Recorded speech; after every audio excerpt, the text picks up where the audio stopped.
The Victorian woman, draped in layers upon layers of fabric, powdered and perfumed and painted, presented herself as the pinnacle of civilization's achievement. Yet beneath those carefully constructed exteriors, a different story was unfolding. One written in the language of infection and decay, of parasites that thrived in the shadows, cast by whalebone stays and elaborate coiffures. This was a world where the fear of appearing improper often outweighed the fear of disease itself,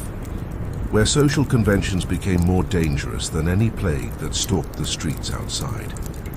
In the grand drawing rooms of Mayfair and the modest parlors of the growing middle class, women gathered for tea and gossip, their faces painted white as marble, their hair arranged in towering monuments to fashion that had not felt clean water for weeks on end. They spoke of propriety and virtue, of the latest novels and the changing seasons, while beneath their conversations lurked the invisible presence of countless microorganisms that had found, in the very rituals of Victorian femininity, the perfect breeding ground for chaos and suffering. The streets themselves seemed to breathe with an unhealthy dampness, as if the very air had grown thick with the exhalations of too many people living too closely together, sharing water that ran brown from the Thames and air that hung heavy with the smoke of 1,000 coal fires. Into this world, women ventured forth each day, their skin never quite clean beneath its coating of powder, their bodies trapped within garments that had become ecosystems unto themselves, harboring forms of life that no lady of breeding would ever acknowledge, even as they felt the persistent itch and burn of their unwelcome companions. This was the paradox of Victorian womanhood. The more elaborately they dressed themselves, the more thoroughly they disguised their natural selves, the more vulnerable they became to the very diseases that their refinement was meant to ward off. In their pursuit of an impossible standard of cleanliness that had nothing to do with actual hygiene, they created conditions that would have horrified their grandmothers, who had at least understood the simple wisdom of soap and water. Even if they had not yet grasped the invisible world of germs and bacteria that waited patiently to exploit every weakness in their defenses. The whisper of shadows grew longer as the century progressed, and in those shadows, diseases found their perfect hiding places, nestled against skin that rarely saw sunlight or fresh air, breeding in the warm, moist darkness beneath layers of silk and cotton that might not be changed for weeks at a time. The women who wore these garments moved through their days like sleepwalkers, unaware that their very attempts to appear respectable were writing their names in the ledgers of illness and early death that would define an entire generation's relationship with their own bodies. And so we begin this gentle exploration of a world that existed not so very long ago, where the pursuit of beauty became its own form of horror, and where the most refined ladies of society carried within the folds of their elaborate costumes the seeds of their own destruction, planted there not by any enemy they could see or name, but by the very customs and conventions that they believed would elevate them above the common mass of humanity. In the drawing rooms of Victorian England, where afternoon light filtered through heavy curtains and settled like dust upon mahogany furniture, the illusion of cleanliness reigned supreme over any actual understanding of what cleanliness might truly mean. Here, among the careful arrangements of antimacassars and the precise positioning of calling cards, women devoted hours each day to the elaborate rituals that they believed separated them from the unwashed masses beyond their carefully maintained front doors. The morning toilette was a ceremony unto itself, beginning before dawn with the careful application of powders that were meant to create the appearance of having transcended the mortal flesh altogether. Rice powder, chalk, and crushed pearls were mixed with oils and applied in thick layers to faces that might not have felt clean water for days on end. The goal was not health or actual cleanliness, but rather the achievement of that pale, otherworldly complexion that suggested a woman had never been touched by the sun or stained by the ordinary business of living. Beneath these layers of cosmetic artifice, skin grew irritated and infected, developing the small sores and rashes that were simply accepted as the price of beauty. No one spoke of these minor discomforts, for to acknowledge them would be to admit that the human body, despite all attempts to transcend it, remained stubbornly, inconveniently alive. Instead, more powder was applied, more perfume was dabbed at pulse points, more layers of silk and lace were arranged, to create the illusion that the woman beneath had somehow managed to escape the ordinary limitations of mortality. The elaborate hairstyles of the era required their own complex maintenance rituals, involving the application of pomades and oils that were never quite washed away, but simply built up layer upon layer week after week until the hair itself became a kind of sculpture, held in place by its own accumulated grime and the small creatures that had made their homes within its tangled depths. Hairbrushes were shared among family members, passing along not just the oils and powder from one head to another, but also the tiny eggs and larvae that would hatch in the warm darkness beneath towering coiffures, creating small ecosystems of parasitic life that thrived in the very heart of fashionable society. The ritual of dressing consumed hours each day, as layer after layer of clothing was arranged upon bodies that had been wiped clean with scented cloths rather than actually washed. Chemises and corset covers, petticoats and bustles, overskirts and bodices were layered one upon another, like the shells of exotic creatures, each piece designed to create a specific silhouette rather than to provide comfort or promote health. These garments were expensive and elaborate, made of fabrics that could not easily be washed,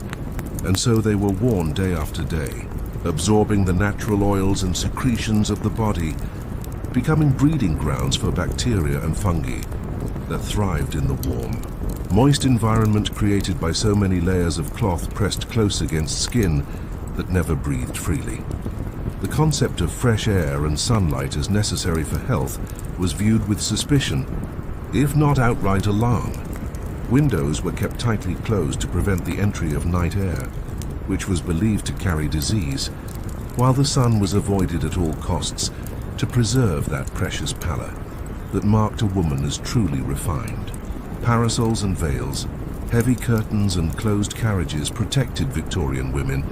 from any direct contact with the natural world, creating instead an artificial environment where perfume and powder substituted for the cleansing effects of wind and rain. In the evening, as gas lamps flickered to life throughout the city, women would retire to their private chambers for the ritual of undressing, peeling away layer after layer of clothing that had grown damp with perspiration and heavy with the accumulated scents of the day. Yet even this daily disrobing was not accompanied by any thorough cleansing of the body itself. Instead, a quick wipe with a damp cloth, perhaps scented with lavender or rose water, was considered sufficient to prepare the body for sleep, while the clothing,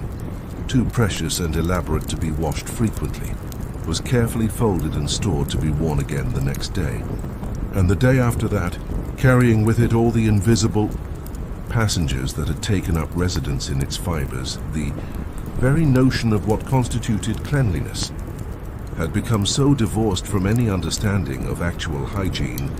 that women could spend hours each day in elaborate grooming rituals, while never once removing the accumulated dirt, oil, and bacterial growth that clung to their skin like a second epidermis. They were clean in the same way that a painted statue might be called clean, with their surfaces carefully maintained and decorated while the foundation beneath remained untouched by soap or water for weeks on end. This elaborate masquerade of cleanliness created its own peculiar forms of suffering, as rashes and infections bloomed beneath layers of powder and paint, while the natural processes of the body, denied proper cleansing and care, found their own ways to make their presence known through odors that grew stronger each day. Despite the increasingly desperate application of perfumes and scented oils that only served to create new, more complex combinations of fragrances that would have been overwhelming to anyone not accustomed to the peculiar atmosphere of Victorian domesticity. The drawing rooms where these women gathered for their social rituals must have carried their own distinctive atmosphere. Thick with the mingled scents of unwashed bodies, disguised beneath layers of artificial fragrance, the air itself heavy with the exhalations of people whose clothing had become repositories for weeks or months of accumulated human secretions, all of it carefully hidden beneath the elaborate social conventions that made it impossible to acknowledge, much less address, the growing crisis of public health. The relationship between Victorian women and water was one of the most peculiar and ultimately tragic aspects of their daily lives, governed by fears and superstitions that transformed the simple act of bathing from a necessity into a dangerous indulgence to be avoided whenever possible. In an age when medical understanding was still emerging from centuries of folklore and misconception, the very substance that could have saved them from countless infections and diseases was viewed with a suspicion that bordered on terror. The popular medical wisdom of the time warned that water, particularly warm water, had the dangerous ability to open the pores of the skin, thereby allowing disease and corruption to enter the body through pathways that nature had intended to keep sealed. Cold baths were considered especially perilous, capable of shocking the delicate feminine constitution into states of illness that might persist for months or even years. The prevailing belief was that frequent bathing could weaken the body's natural defenses, making women more susceptible to consumption, nervous disorders, and the various forms of hysteria that medical men of the era blamed for everything from melancholy to infertility. Even when the desire for cleanliness overcame these fears, the practical realities of Victorian urban life made frequent bathing a luxury available only to the wealthiest families. Water had to be carried upstairs bucket by bucket, heated over fires that burned precious coal, and poured into heavy metal tubs that required the assistance of servants to fill and empty. The entire process could take hours to arrange and complete, making it a major undertaking rather than the simple daily routine it would later become. For most families,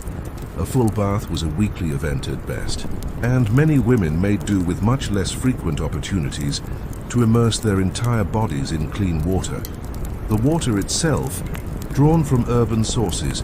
that were increasingly contaminated by the waste products of rapidly growing industrial cities, posed its own set of dangers that Victorian residents were only beginning to understand. The Thames, which supplied much of London's water, ran brown with sewage and industrial runoff, while wells and local water sources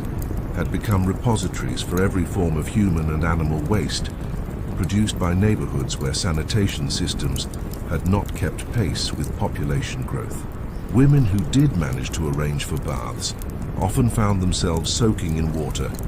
that was itself a breeding ground for the very diseases they were hoping to prevent. Instead of regular bathing, Victorian women developed elaborate alternatives that they believed would achieve the goal of cleanliness without the associated risks. The most common of these was the sponge bath, which involved using a damp cloth or small sponge to wipe down selected portions of the body while leaving the majority of the skin untouched. These partial washings were typically performed with scented water that had been allowed to cool to room temperature, and they focused primarily on the face, hands, and other areas that might be visible to others during social interactions. The private areas of the body, considered too delicate and sensitive for regular washing, were often left uncleaned for weeks or months at a time, leading to the accumulation of natural oils, dead skin cells, and bacterial growth that created ideal conditions for the development of rashes, infections, and more serious medical conditions. The intimate areas that were most in need of regular cleansing were precisely those that Victorian medical opinion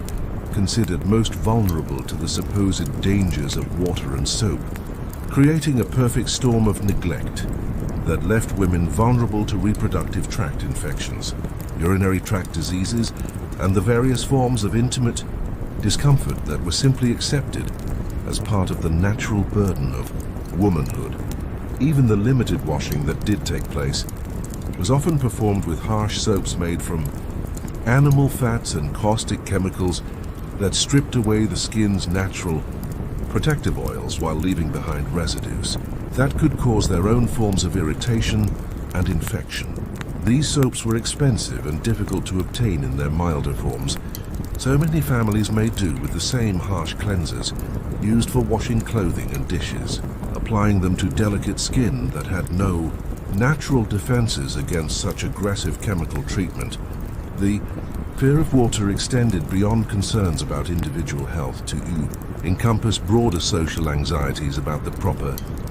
behavior of refined women. Frequent bathing was associated with vanity and self-indulgence, suggesting an unhealthy preoccupation with the physical body that was considered inappropriate for women of good breeding. The ideal Victorian woman was supposed to transcend her physical nature through spiritual and intellectual pursuits, and too much attention to bodily cleanliness could be interpreted as evidence of a coarse or sensual nature that was incompatible with true refinement. This cultural aversion to regular cleansing created environments within Victorian homes where diseases could spread easily from person to person through shared wash basins, towels, and sleeping arrangements. Families would use the same water and the same cloths for multiple people, passing along whatever infections or parasites had taken up residence on one family member to all the others. The Saturday night bath, when it occurred at all,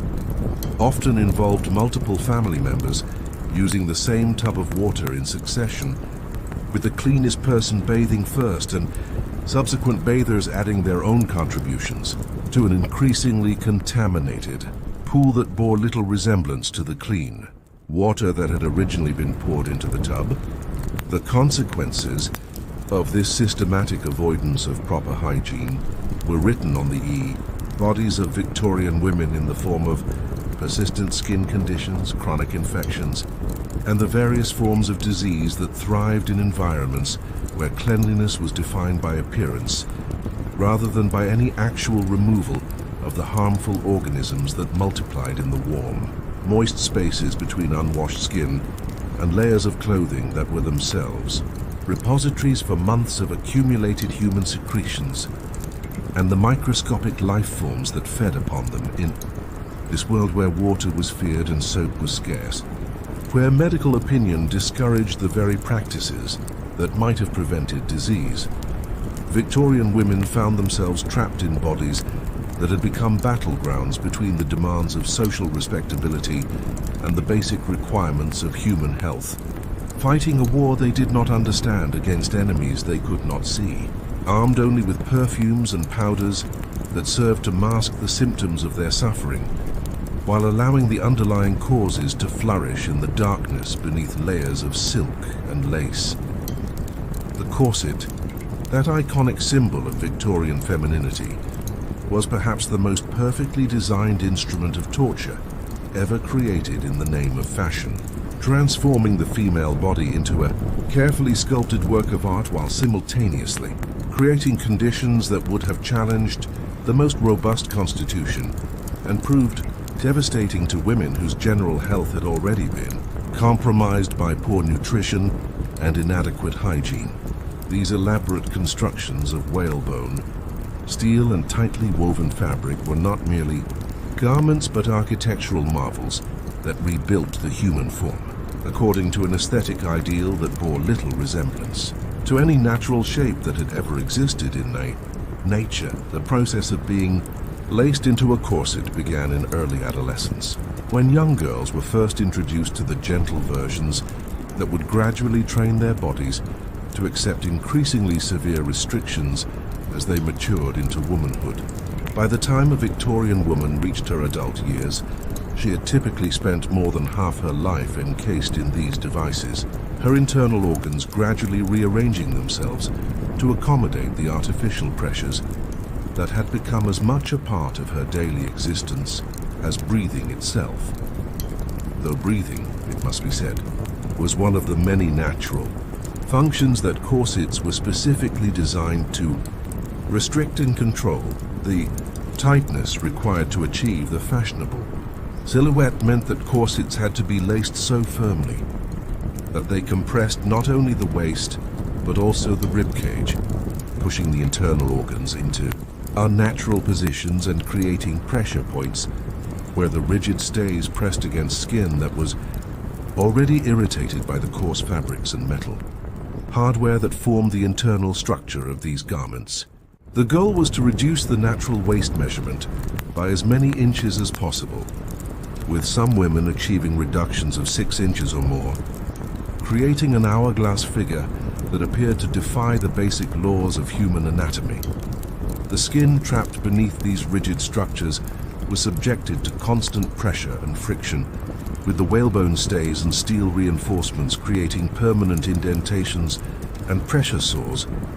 that never had the opportunity to heal properly because the corsets were worn from morning until night, removed only for the brief periods when women changed from their day clothes into their evening wear, which typically involved simply substituting one set of stays for another that was designed to accommodate the moisture created by the body's natural perspiration, trapped beneath layers of tightly laced fabric and unable to evaporate properly due to the restricted air circulation, created perfect breeding conditions for fungi and bacteria that thrived in the warm, damp environment between the corset and the chemise that was meant to protect the skin from direct contact with the harsh materials of the stays themselves. These thin cotton or linen undergarments, which were rarely changed or washed, became saturated with perspiration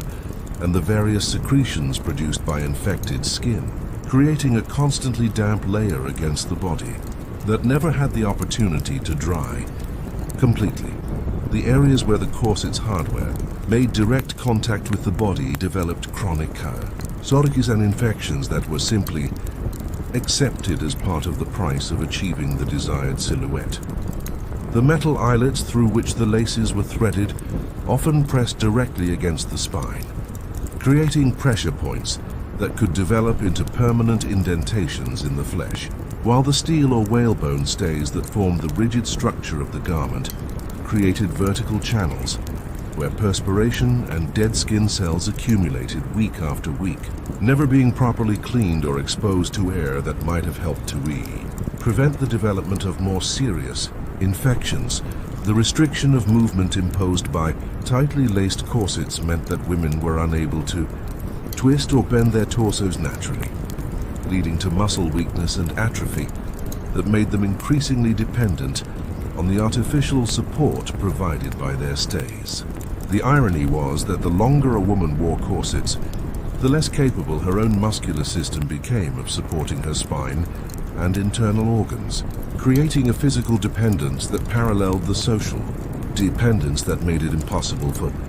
respectable women to appear in public without these devices that had become as essential to their identity as their names or their social standing. The digestive problems caused by compressed internal organs were legendary among Victorian women, leading to chronic constipation, acid reflux, and various forms of gastric distress that were simply accepted as natural consequences of femininity, rather than recognized as symptoms of a systematic assault on the body's ability to function normally. The restricted breathing caused by compressed rib cages led to a chronic state of mild oxygen deprivation that contributed to the pale, languid appearance that was considered the height of feminine beauty, though this pallor was often the result of poor circulation and inadequate oxygenation, rather than any natural delicacy of constitution. Perhaps most tragically, the reproductive organs of women who wore tightly laced corsets were subjected to constant downward pressure that could lead to prolapse and other serious medical conditions that were rarely discussed in polite society, and even more rarely treated by medical professionals who had little understanding of the connection between fashion and the various gynecological problems that seemed to plague Victorian women with alarming frequency. The pressure on the kidneys and other organs of elimination led to chronic urinary tract infections and kidney problems that were often attributed to hysteria or other psychological causes rather than recognized as the predictable results of wearing garments that compressed the body's natural waste elimination systems. The social pressure to maintain an impossibly small waist, measurement meant that women would often have their corsets laced even more tightly when they were preparing for important social events, creating temporary increases in pressure that could cause fainting, shortness of breath, and other acute symptoms that were considered normal parts of fashionable life rather than warning signs of serious medical distress. The practice of tight lacing for special occasions created additional trauma to skin and organs that were already compromised by months or years of constant compression, leading to the development of chronic conditions that would persist long after the particular social event had ended. The corsets themselves, made of expensive materials and elaborate construction, were never washed in the conventional sense, but were instead aired out periodically and treated with various powders and perfumes that were meant to absorb odors and moisture, but did nothing to eliminate the bacterial and fungal growth that flourished in the accumulated perspiration and dead skin cells that built up in the fabric over months of continuous wear. The result was that each corset became a customized ecosystem of microorganisms that had adapted to the specific environment created by its wearer's body chemistry, forming symbiotic relationships with the various infections and skin conditions that developed in response to the constant pressure and restricted air circulation that defined the daily experience of Victorian womanhood. The elaborate hairstyles that crowned the heads of Victorian women were architectural marvels in their own right, towering constructions that required hours to arrange and maintain, built upon foundations of false hair padding and structural supports that created environments where parasites could establish thriving colonies, completely hidden from view beneath the carefully crafted external appearance of elegance and refinement. These complex coiffures were not merely fashionable accessories, but rather statements of social position and personal identity that required such extensive preparation and maintenance that many women would go weeks without disturbing the basic structure, adding only minor adjustments and decorative elements while leaving the foundational layers untouched and increasingly infested with the small creatures that found in these elaborate constructions the perfect combination of warmth, moisture, and organic material necessary for their reproduction and growth. The process of creating these monumental hairstyles began with the application of various pomades and oils that were meant to provide hold and shine while also serving as the adhesive that would keep the various elements of the construction in place through days and weeks of wear. These preparations, made from animal fats, plant oils, and various chemical compounds, were applied liberally to hair that might not have been thoroughly washed for weeks, creating layers of increasingly rancid organic matter that provided ideal breeding conditions for lice, fleas, and other parasites that could complete entire generations of their life cycles without ever being detected or disturbed. The false hair that was used to supplement natural growth in creating the desired volume and length was often of questionable origin, sometimes harvested from the heads of the recently deceased or purchased from impoverished women who sold their hair out of desperate financial necessity. These additions brought with them whatever parasites and infections had been present on their original owners, introducing new populations of unwanted guests into hairstyles where they could mingle and interbreed with existing colonies, creating hybrid populations of lice and other insects that were particularly well adapted to the specific environment created by Victorian hair care practices. The pins, combs, and other hardware used to maintain these elaborate structures were rarely cleaned between uses and were often shared among family members or borrowed by friends who were helping to arrange each other's hair for special occasions. These implements served as efficient vehicles for transferring parasites from one head to another, creating networks of infestation that could spread throughout entire social circles without anyone being aware that they were participating in a complex ecosystem of microscopic life forms that had found in fashionable society the perfect environment for expansion and colonization. The heightened complexity of Victorian hairstyles meant that thorough inspection of the scalp was virtually impossible without completely dismantling the entire construction, a process that was so time-consuming and expensive that it was typically undertaken only when absolutely necessary. This meant that small problems could grow into major infestations before they were detected, by which time the parasites had often spread beyond the hair and scalp to take up residence in clothing, bedding, and other fabric items that came into contact with the infected individual. The practice of sleeping in hair curlers and other devices meant that the scalp was subjected to constant pressure and irritation that created small wounds and areas of inflammation where bacteria and fungi could gain entry into the body, leading to scalp infections that were often masked by the thick applications of powder and pomade that were used to maintain the desired appearance. These infections could spread beneath the hairline to affect the face and neck, creating rashes and sores that were typically treated with additional layers of cosmetics rather than proper medical attention. The wigs and hairpieces that were popular among women who could not achieve the desired look with their natural hair presented their own unique set of problems, as these items were expensive investments that were meant to last for years with proper care, which typically meant storage in boxes or on stands where they could accumulate dust, moths, and other forms of contamination between uses. The padding and structural elements used to create volume and shape in these artificial constructions provided additional nesting sites for insects and other small creatures that could remain dormant for months before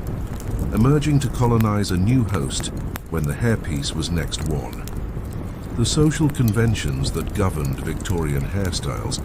meant that women were expected to maintain elaborate constructions even during illness or pregnancy, when their bodies were least able to cope with the additional burden of supporting large populations of parasites or fighting off the infections that resulted from poor scalp hygiene. The stress of maintaining fashionable appearances during times of physical weakness often led to more serious health problems, as the body's immune system was overwhelmed by the combination of systemic illness and the constant low-level assault of parasitic infestation. The various tonics and treatments that were marketed to Victorian women for maintaining healthy hair often contained alcohol, mercury, and other toxic substances that could cause their own forms of scalp irritation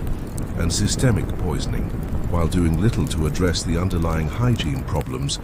that were the root cause of most hair and scalp disorders. These preparations were applied liberally to hair and scalp, without any understanding of their potential for causing chemical burns or other forms of tissue damage, particularly when used on skin that was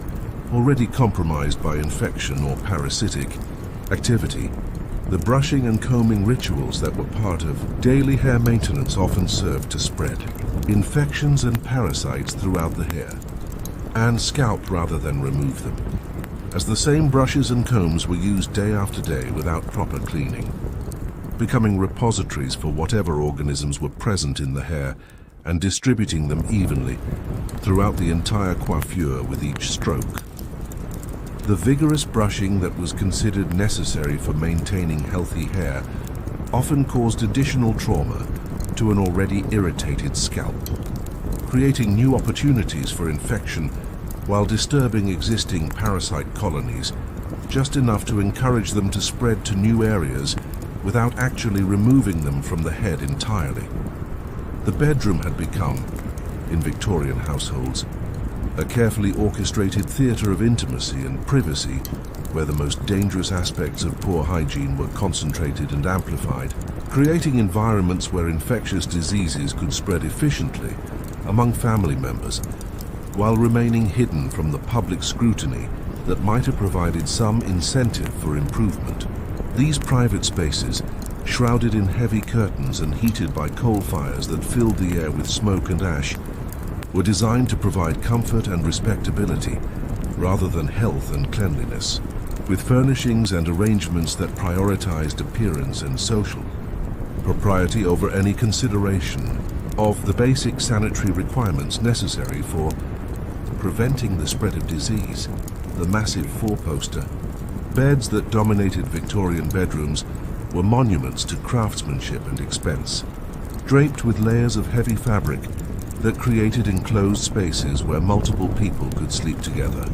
while sharing whatever infections, parasites and contagious diseases any one of them might be harboring. These bed curtains, made of expensive materials that could not be washed frequently, became repositories for months of accumulated human breath, perspiration, and the various microorganisms that were exhaled or shed by the bodies of everyone who had slept within their confines, creating atmospheric conditions that would have challenged even the most robust immune system. The practice of sharing beds was not merely a matter of economic necessity, but also a social convention that brought together parents and children, siblings, and even unrelated individuals in arrangements that provided maximum opportunity for the transmission of airborne diseases like tuberculosis, typhus, and scarlet fever. The warmth generated by multiple bodies pressed together beneath heavy woolen blankets created ideal incubation conditions for bacteria and viruses, while the restricted air circulation within the enclosed bed space meant that infectious organisms could be breathed and rebreathed by multiple individuals throughout the night, ensuring that whatever diseases were present in one family member would soon be distributed among all the others. The bed linens themselves were changed infrequently, partly due to the expense and labor involved in washing large quantities of fabric by hand, but also because frequent washing was believed to weaken the expensive textiles that represented significant household investments. Sheets, pillowcases, and blankets that had absorbed weeks of human secretions, dead skin cells, and various bodily fluids were simply smoothed and rearranged each morning, trapping within their fibers the biological evidence of all the human activity that had taken place upon them, while providing fresh surfaces for the next night's accumulation of organic matter. The mattresses, stuffed with materials ranging from horsehair to feathers to various plant fibers, became over time complex ecosystems where generations of parasites could complete their entire life cycles without ever being detected or disturbed. These thick, dense compositions provided perfect nesting sites for bedbugs, fleas, mites, and other creatures that fed on human blood and skin cells, while the organic stuffing materials gradually decomposed under the influence of moisture and body heat, creating additional breeding grounds for bacteria and fungi that contributed their own distinctive odors to the increasingly complex atmospheric conditions within Victorian bedrooms. The chamber pots that were standard equipment in every bedroom provided convenient solutions to the practical problems of nighttime elimination, while creating additional sources of contamination that affected the air quality and general hygiene of the sleeping environment. These vessels, which might be emptied only once a day or less frequently depending on household routines, sat openly in rooms where people spent 8 or more hours each night, breathing air that was increasingly laden with the gaseous products of human waste and the various microorganisms that multiplied in these convenient collection points. The personal items that accumulated on bedside, tables and dressing areas were rarely cleaned thoroughly, becoming transfer points for infections that could be spread from person to person through shared hairbrushes, combs, and other grooming implements that were used by multiple family members without any understanding of their role in transmitting diseases and parasites throughout the household. These seemingly innocent objects served as efficient vehicles for moving lice, skin infections, and other contagious conditions from one individual to another, creating networks of transmission that could affect entire families while remaining completely invisible to the people who were unwittingly participating in these cycles of infection. The clothing that was removed each night and placed on chairs, hooks, or floors within the bedroom carried with it all the accumulated contamination from the day's activities, adding to the overall bacterial load of the sleeping environment while providing additional reservoirs of infectious organisms that could be stirred up and redistributed each time someone moved around the room or disturbed the carefully arranged garments that awaited the next day's wearing. The windows that might have provided ventilation and fresh air exchange were kept tightly closed during the night hours, partly due to fears about the supposed dangers of night air, but also because of concerns about security and privacy that made Victorian households reluctant to allow any opening that might compromise their carefully maintained boundaries between the private, domestic space and the dangerous world beyond their walls. This systematic exclusion of fresh air created atmospheric conditions within bedrooms that would have been considered intolerable in any other context, but which were simply accepted as normal parts of domestic life by people who had never experienced the health benefits that might have resulted from proper ventilation and air circulation. The accumulated effect of all these factors was to transform Victorian bedrooms into incubation chambers where infectious diseases could develop and spread with maximum efficiency, while the privacy and intimacy associated with these spaces made it impossible for anyone outside the immediate family to observe or comment upon the conditions that were contributing to the poor health and early mortality that characterized so many households during this period of supposed social and economic progress. The cosmetic practices of Victorian women represented perhaps the most perfectly ironic aspect of their daily routines, as the very substances they applied to their skin in pursuit of beauty and respectability contained toxic ingredients that caused their own forms of illness and disfigurement, while doing nothing to address the underlying hygiene problems that created the need for such extensive cosmetic camouflage in the first place. These preparations, marketed as essential tools for achieving and maintaining the pale, otherworldly complexion that defined feminine beauty, were often more dangerous than any of the environmental hazards that Victorian women encountered in their daily lives, introducing heavy metals and caustic chemicals directly into their bloodstreams through absorption via skin that had been made more permeable by chronic irritation and infection. The quest for the perfect white complexion led women to apply preparations containing white lead, a substance that was known even at the time to be poisonous, but which produced such dramatically effective results that its use persisted despite growing awareness of its dangers. These lead-based cosmetics were applied in thick layers to faces, necks and exposed areas of the chest and arms, creating a porcelain-like surface that masked not only the natural coloring of the skin, but also any blemishes, rashes, or sores that might have developed as a result of poor hygiene or previous cosmetic applications. The absorption of lead through the skin produced symptoms that developed gradually over months and years of use, beginning with subtle changes in mood and mental clarity that were often attributed to hysteria or other psychological conditions considered natural to the feminine temperament. As the poisoning progressed,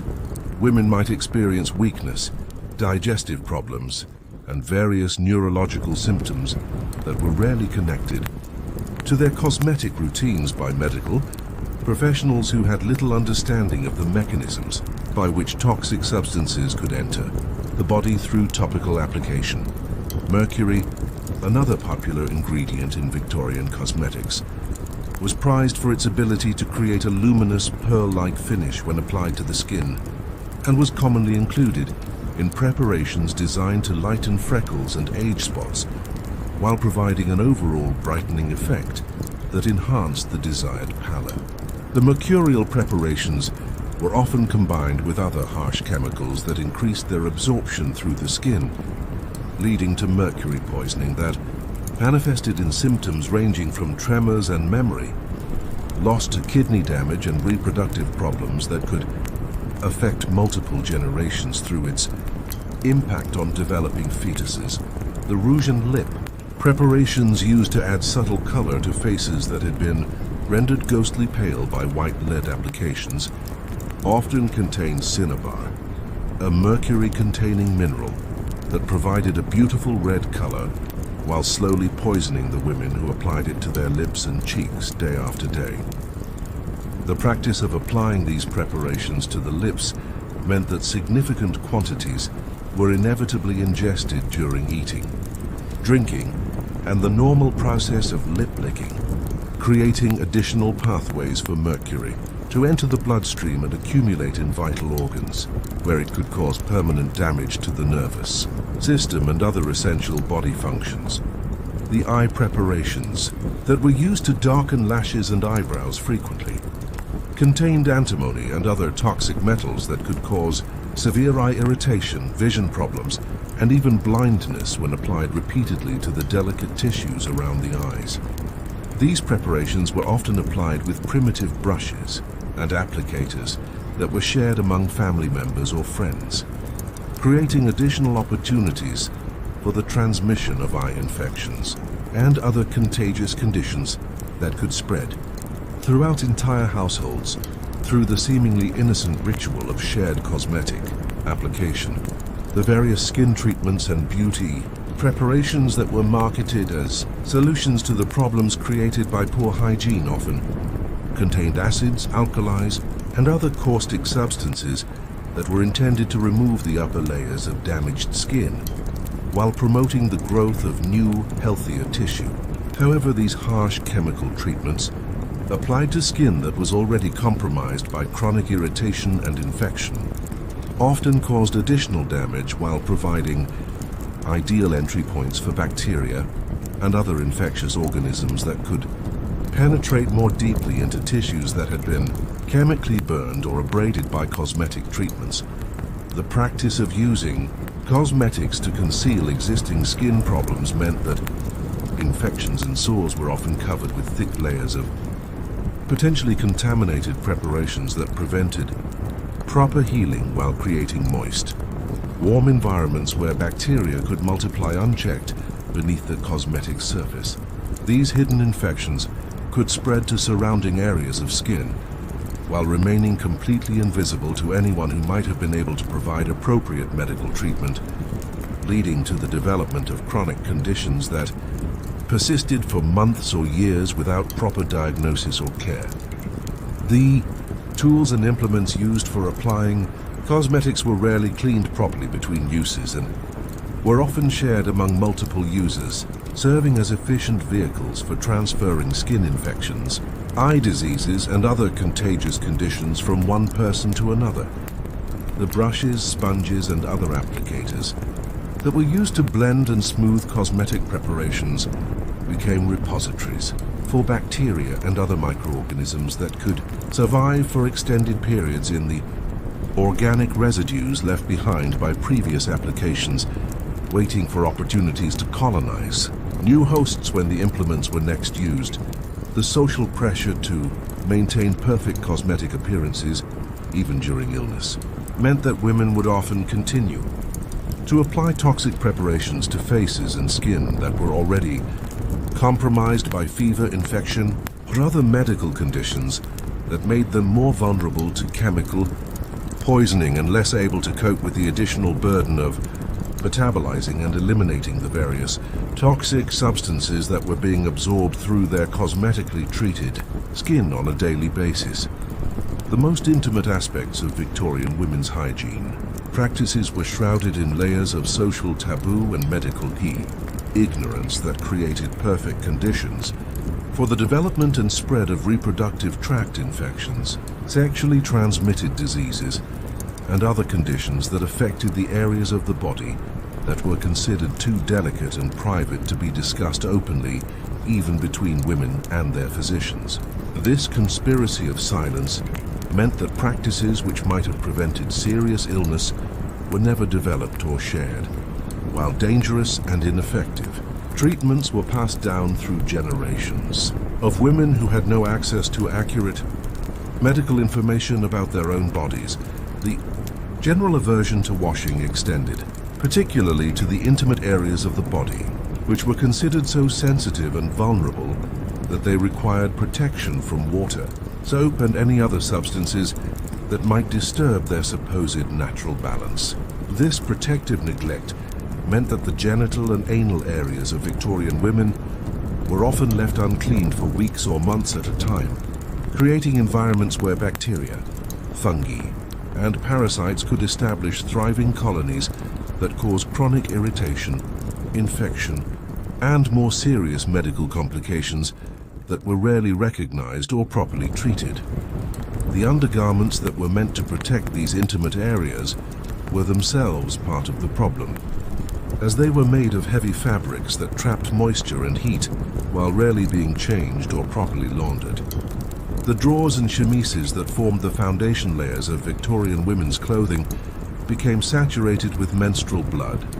vaginal secretions, and the various other bodily fluids that were produced by reproductive organs that were never given the opportunity to be properly cleansed, creating constantly moist environments where infectious organisms could multiply without restraint. The menstrual practices of Victorian women were particularly problematic, as they relied on cloth rags and other absorbent materials that were reused month after month without proper sterilization or cleaning. These makeshift sanitary devices, often made from old sheets, towels, or other household fabrics, were washed in the same contaminated water used for other household purposes and dried in environments where they could pick up additional contamination from dust, insects, and airborne bacteria before being stored in drawers or closets, where they accumulated more dust and potentially harmful organisms between uses. The medical treatments that were available for gynecological problems were often more dangerous than the conditions they were meant to cure, involving the insertion of various instruments and substances into the vaginal canal without any understanding of sterile technique or the importance of preventing the introduction of additional bacteria into already compromised tissues. The douches and irrigation systems that were popular among Victorian women often used contaminated water mixed with various chemicals and herbal preparations that could cause chemical burns, allergic reactions, and other forms of tissue damage, while doing nothing to address the underlying hygiene problems that were the root cause of most intimate infections. The practice of using shared bathing facilities and communal washing arrangements meant that women could easily transmit infections to each other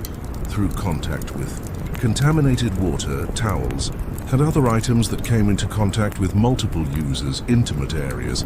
without proper cleaning between uses. The public baths that were available in some urban areas were often breeding grounds for syphilis, gonorrhea, and other sexually transmitted diseases that could be contracted through non-sexual contact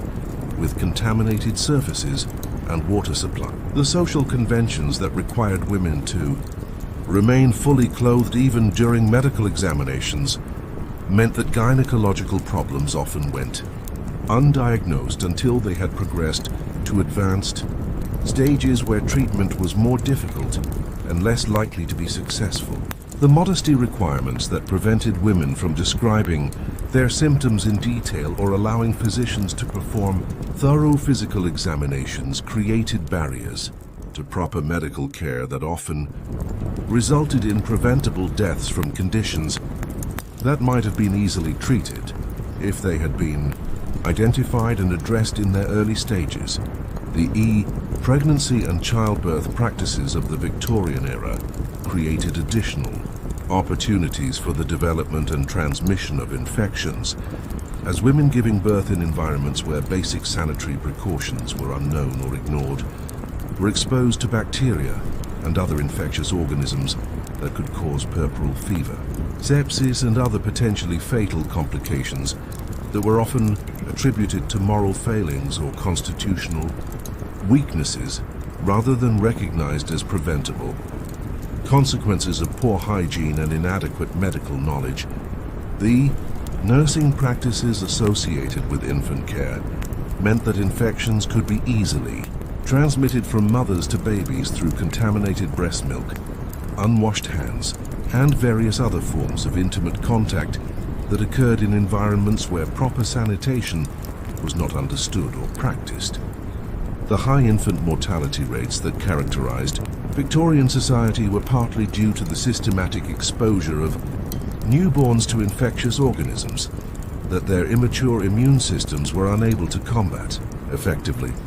The various folk remedies and traditional treatments that were passed down through generations of women often involved the application of potentially harmful substances to intimate areas of the body, including preparations containing mercury, lead,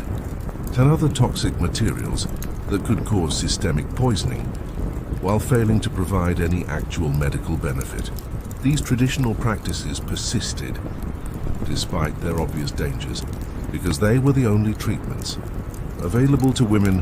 who had no access to proper medical care and no understanding of the scientific principles that might have guided them toward more effective and safer alternatives. The silence and shame that surrounded all aspects of feminine intimate hygiene meant that women who developed serious infections or other medical problems were often reluctant to seek help until their conditions had become life-threatening, by which time treatment was often impossible or ineffective, leading to unnecessary suffering and death among women who might have been saved if they had been able to discuss their symptoms openly and receive appropriate medical attention without fear of social condemnation or moral judgment. As the 19th century progressed and the industrial cities of Britain grew ever more crowded and polluted, the very air that Victorian women breathed became a vector for diseases that found in their weakened, malnourished, and hygienically compromised bodies the perfect hosts for establishing themselves and spreading throughout entire communities with devastating efficiency. The combination of poor urban sanitation,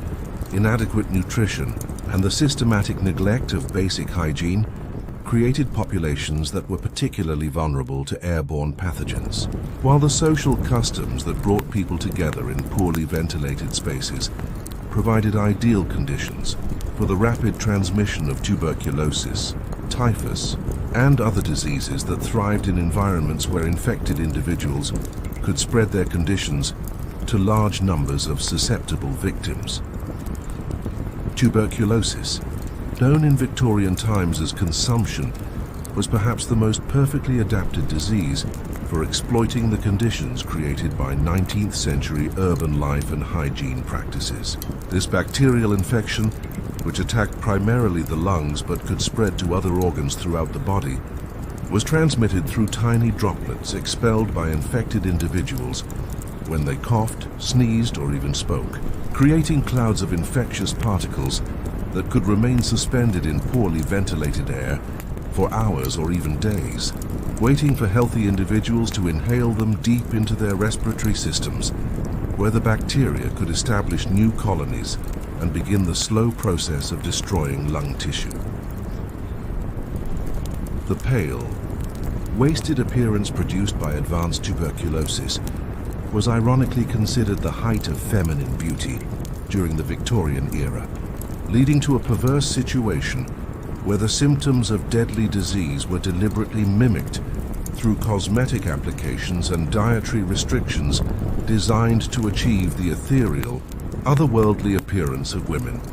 who were slowly dying from bacterial infections that were consuming their bodies from within. This romanticization of disease symptoms meant that early signs of tuberculosis infection were often ignored or even welcomed by women who believed that the pallor and languid weakness produced by the disease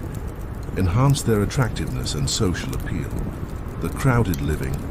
conditions in Victorian households, where multiple family members shared bedrooms and sleeping spaces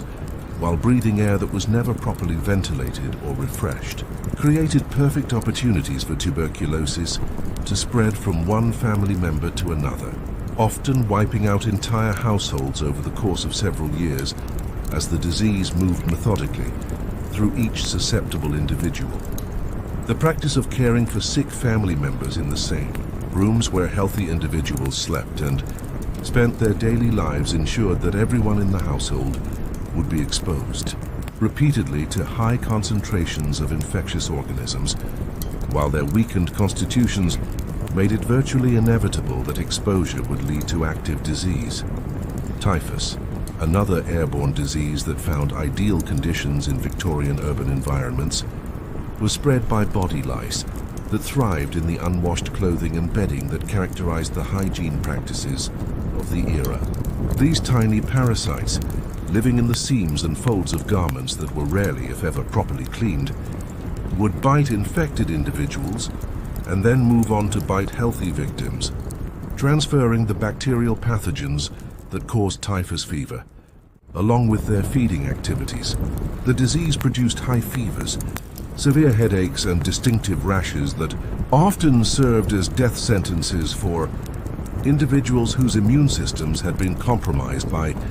malnutrition and the various other stresses associated with Victorian urban life diet, the social customs that brought women together for extended periods in poorly ventilated parlors, drawing rooms, and other social spaces created ideal conditions for the airborne transmission of respiratory diseases, as groups of individuals would spend hours together in enclosed spaces, where they shared the same air supply while engaging in activities like sewing, reading, and conversation that required close proximity and extended contact. These social gatherings, which were considered essential parts of respectable feminine life, served as efficient distribution centers for whatever infectious diseases were present in any of the participants, ensuring that social networks could become pathways for epidemic transmission that spread far beyond the original point of infection. The various respiratory conditions that were endemic among Victorian women were often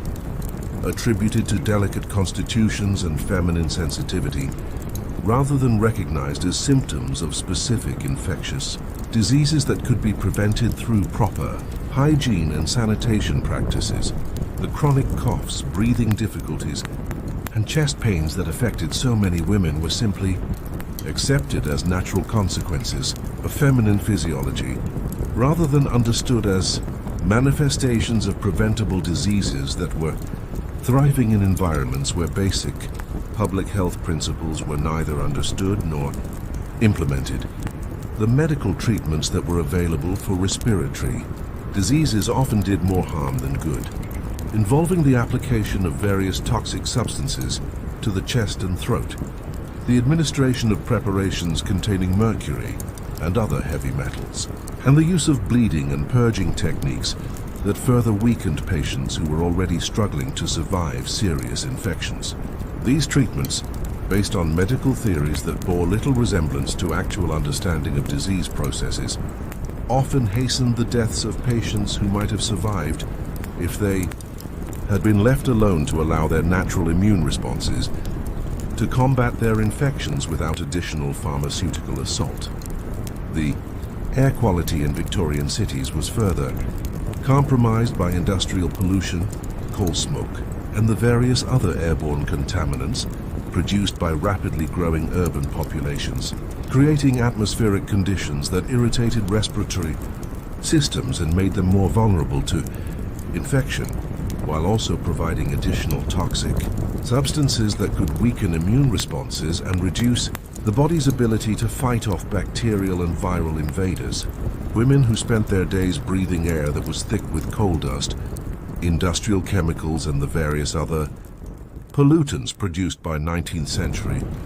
urban life were essentially subjecting their respiratory systems to continuous low-level poisoning that made them increasingly susceptible to whatever infectious diseases were circulating in their communities. The combination of poor nutrition, inadequate hygiene, toxic cosmetic applications, and constant exposure to airborne pollutants and infectious organisms created a perfect storm of conditions that made Victorian women particularly vulnerable to respiratory diseases that could progress rapidly, from minor symptoms to life-threatening conditions in individuals whose bodies lacked the resources necessary to mount effective immune responses against the various pathogens that found in these weakened hosts the ideal environments for establishing themselves and reproducing successfully in the grand parlors and drawing rooms of Victorian society, where women gathered to display their refinement and social standing. An elaborate masquerade was performed. Daily as layers of artificial fragrance were deployed in increasingly desperate attempts to conceal the evidence of systematic hygiene failures that had created environments where the human body, denied proper cleansing and care, had begun to assert its biological reality through odors and secretions that no amount of perfume could entirely disguise. This ongoing battle between nature and artifice represented perhaps the most poignant aspect of Victorian feminine culture, as women who had been taught to transcend their physical selves found themselves trapped within bodies that insisted on making their presence known, despite every effort to pretend that such earthly concerns were beneath the notice of truly refined individuals. The perfume industry of the Victorian era reached heights of complexity and sophistication that were driven not by appreciation for pleasant scents, but by the desperate need to mask the increasingly overwhelming evidence of poor personal hygiene that characterized even the most fashionable levels of society. These elaborate fragrances, created from combinations of natural and synthetic ingredients that were often as toxic as they were fragrant, were applied in quantities that would have been considered overwhelming in any other historical period, creating atmospheric conditions in social gatherings that were simultaneously cloying and nauseating. To anyone not accustomed to breathing air that was thick with competing chemical scents designed to overwhelm, rather than complement the natural human presence, the powders that were dusted liberally over clothing and skin served multiple purposes beyond their ostensible function of absorbing excess oils and moisture, as they were often specifically formulated to contain substances that were believed to repel or kill the various parasites that had taken up residence in the elaborate costumes and coiffures of fashionable women. These preparations, containing everything from mercury to arsenic to various plant-based toxins, were applied daily to skin and clothing without any understanding of their potential for causing systemic poisoning or other serious health effects, creating situations where the cure was often more dangerous than the problem it was meant to address. The practice of scenting clothing and household textiles with various aromatic preparations meant that the very fabrics that came into contact with women's bodies were saturated with chemical compounds that could cause skin irritation, respiratory problems, and other adverse reactions in individuals whose immune systems were already compromised by poor nutrition and chronic exposure to various environmental toxins. These scented fabrics, which retained their artificial fragrances for weeks or months after application, created constantly aromatic environments that made it impossible for anyone to detect the natural warning signs that might have indicated developing infections or other health problems that required medical attention. The social conventions that governed the use of perfumes and cosmetic preparations meant that women were expected to maintain their artificial aromatic profiles even during illness, pregnancy, and other times when their bodies were least able to cope with additional chemical burdens. This created situations where women who were already struggling with serious medical conditions were required to continue applying toxic substances to their skin and clothing in order to maintain their social standing, often exacerbating their health problems, while making it more difficult for medical professionals to assess their actual conditions beneath the layers of cosmetic camouflage. The parasites that thrived in the elaborate clothing and hairstyles of Victorian women had themselves adapted to the heavily perfumed and powdered environments in which they lived, developing resistance to many of the substances that were intended to repel or eliminate them, while continuing to multiply and spread throughout the various textile ecosystems that provided them with shelter and sustenance. These adaptable creatures ranging from lice and fleas to various species of mites and other microscopic organisms, had found in fashionable society a nearly perfect habitat where they could feed on human blood and skin. Cells while remaining protected from most environmental threats by the very garments and preparations that were meant to enhance their host's beauty and refinement. The accumulated effect of months or years of applying perfumes, powders, and other aromatic preparations to clothing and bodies that were rarely, if ever, properly cleansed, was to create complex chemical environments that bore little resemblance to anything that existed in nature, as layers of synthetic and natural fragrances mixed with human secretions and the various organic compounds produced by bacterial and fungal growth to create atmospheric conditions that were simultaneously artificial and overwhelmingly biological in their intensity and complexity. The headaches, respiratory problems, and various neurological symptoms that were common among Victorian women were often direct results of chronic exposure to the toxic ingredients in perfumes and cosmetic preparations, as the constant inhalation of vapors from mercury-based cosmetics, lead-containing powders, and various other chemical compounds gradually accumulated in their bodies and began to interfere with normal nervous system function and other essential physiological processes. These symptoms were rarely connected to cosmetic use by medical professionals who had little understanding of the mechanisms by which toxic substances could enter the body through inhalation or skin absorption. The irony of using increasingly elaborate and expensive preparations to conceal evidence of poor hygiene was not lost on some contemporary observers, who noted that the amount of money and effort devoted to cosmetic camouflage could have easily provided for proper washing facilities, clean clothing, and other basic hygiene necessities that would have eliminated the need for such extensive concealment measures. However, the social pressures that made proper hygiene seem less important than fashionable appearance meant that these more practical approaches to cleanliness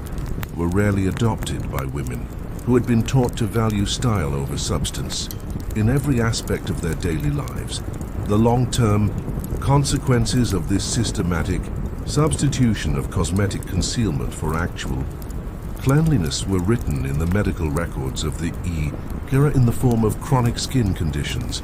respiratory ailments, and various other health problems that affected Victorian women at rates that far exceeded those of previous generations, creating a legacy of illness and premature death that served as testimony to the dangers of prioritizing social appearance over basic biological requirements for health and survival. As the Victorian era progressed and scientific understanding began to challenge the traditional beliefs and practices that had governed feminine hygiene for generations, a gradual awakening occurred that would eventually transform the daily lives of women who had grown up accepting chronic illness and discomfort as natural consequences of their gender rather than recognizing them as preventable results of ignorance and social convention. This transformation, driven by the emerging germ theory of disease and the pioneering work of public health reformers, represented one of the most significant shifts in human understanding of the relationship between cleanliness and health that had occurred in centuries of human civilization. The work of pioneers like Florence Nightingale, whose experiences during the Crimean War had demonstrated the dramatic health benefits that could be achieved through proper sanitation and hygiene practices, began to influence public opinion and medical practice in ways that challenged fundamental assumptions about the nature of disease and the importance of cleanliness in preventing illness. Nightingale's documentation of the connection between unsanitary conditions and high mortality rates provided compelling evidence that diseases were not simply acts of divine providence or natural consequences of feminine delicacy, but rather preventable conditions that could be eliminated through the application of proper hygiene principles. The development of germ theory by scientists like Louis Pasteur and Joseph Lister provided the theoretical framework necessary for understanding why the hygiene practices that had been traditional among Victorian women were so consistently associated with illness and premature death,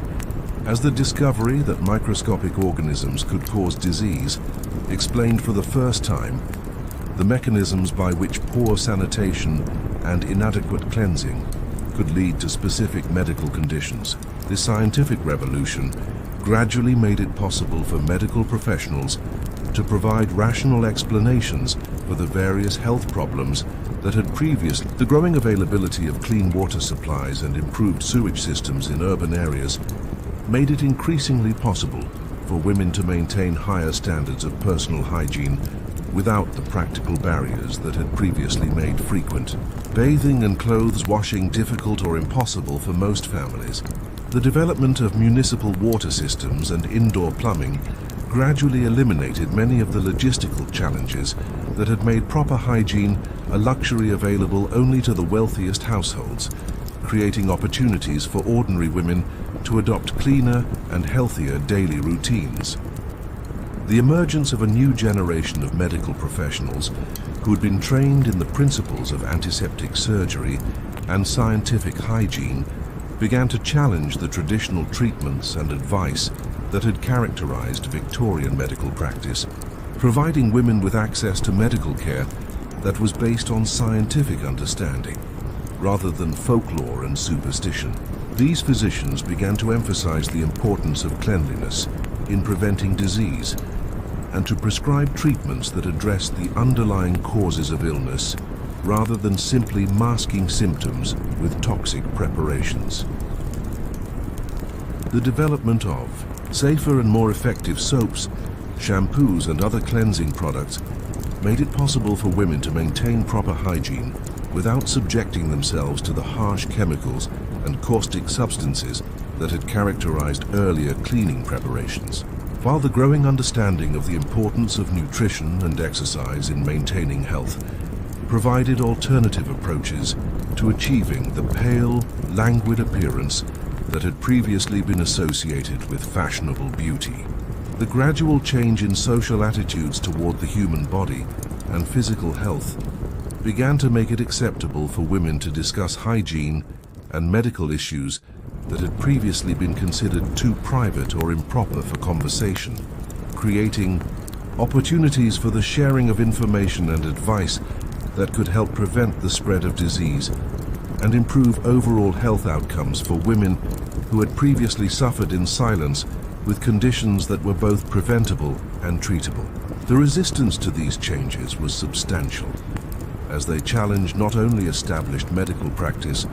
but also fundamental social conventions that defined feminine propriety and respectability according to standards that had little relationship to actual health or well-being. Many women continued to follow traditional practices even after safer and more effective alternatives became available, partly because of social pressure to conform to established customs, and partly because of genuine fear that adopting new hygiene practices might somehow compromise their femininity or social standing. The transformation was gradual and uneven, with different social classes and geographic regions adopting new hygiene practices at different rates depending on their access to clean water, medical information, and social support for change. Women in urban areas with access to municipal water supplies and modern medical care were generally able to adopt healthier practices more quickly than their rural counterparts, while women from wealthier families had greater resources for implementing changes that required significant investments in new facilities or equipment. The medical and social literature of the late Victorian period documented both the benefits of improved hygiene practices and the ongoing resistance to change that characterized many communities where traditional practices continued to prevail, despite growing evidence of their harmful effects. The gradual accumulation of statistical evidence demonstrating the connection between improved sanitation and reduced mortality rates provided increasingly compelling arguments for reform, while the visible health improvements experienced by women who adopted better hygiene practices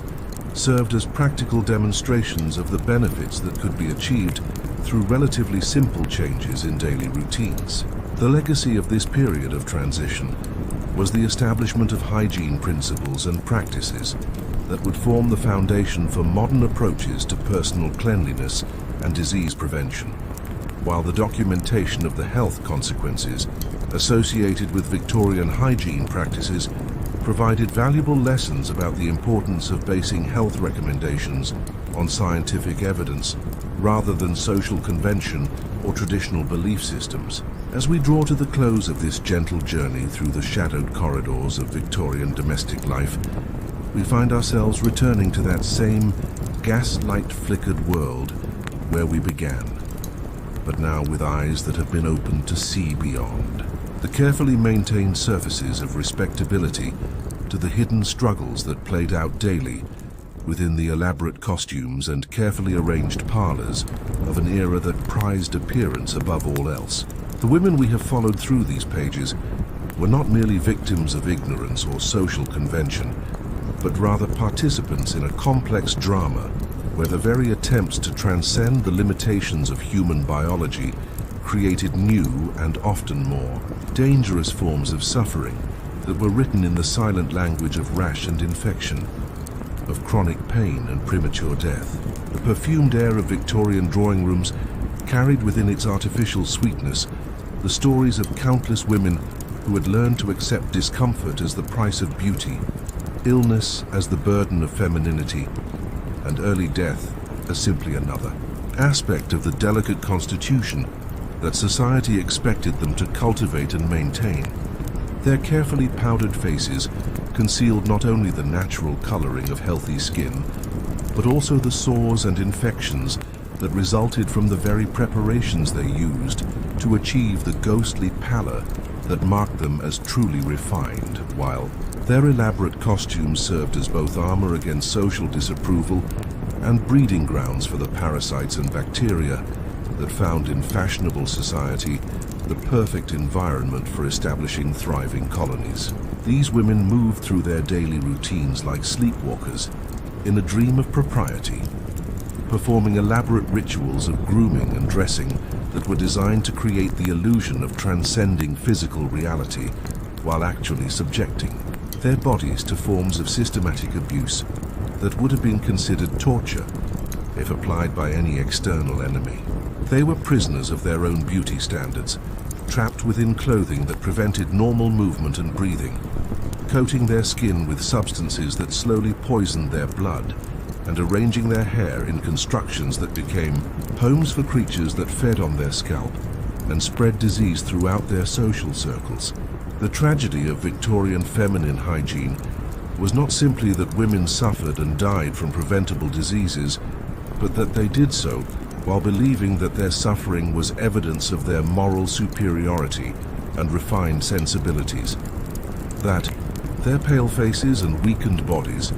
were signs of spiritual elevation rather than symptoms of systematic neglect and poisoning. They had been taught to distrust their own physical sensations,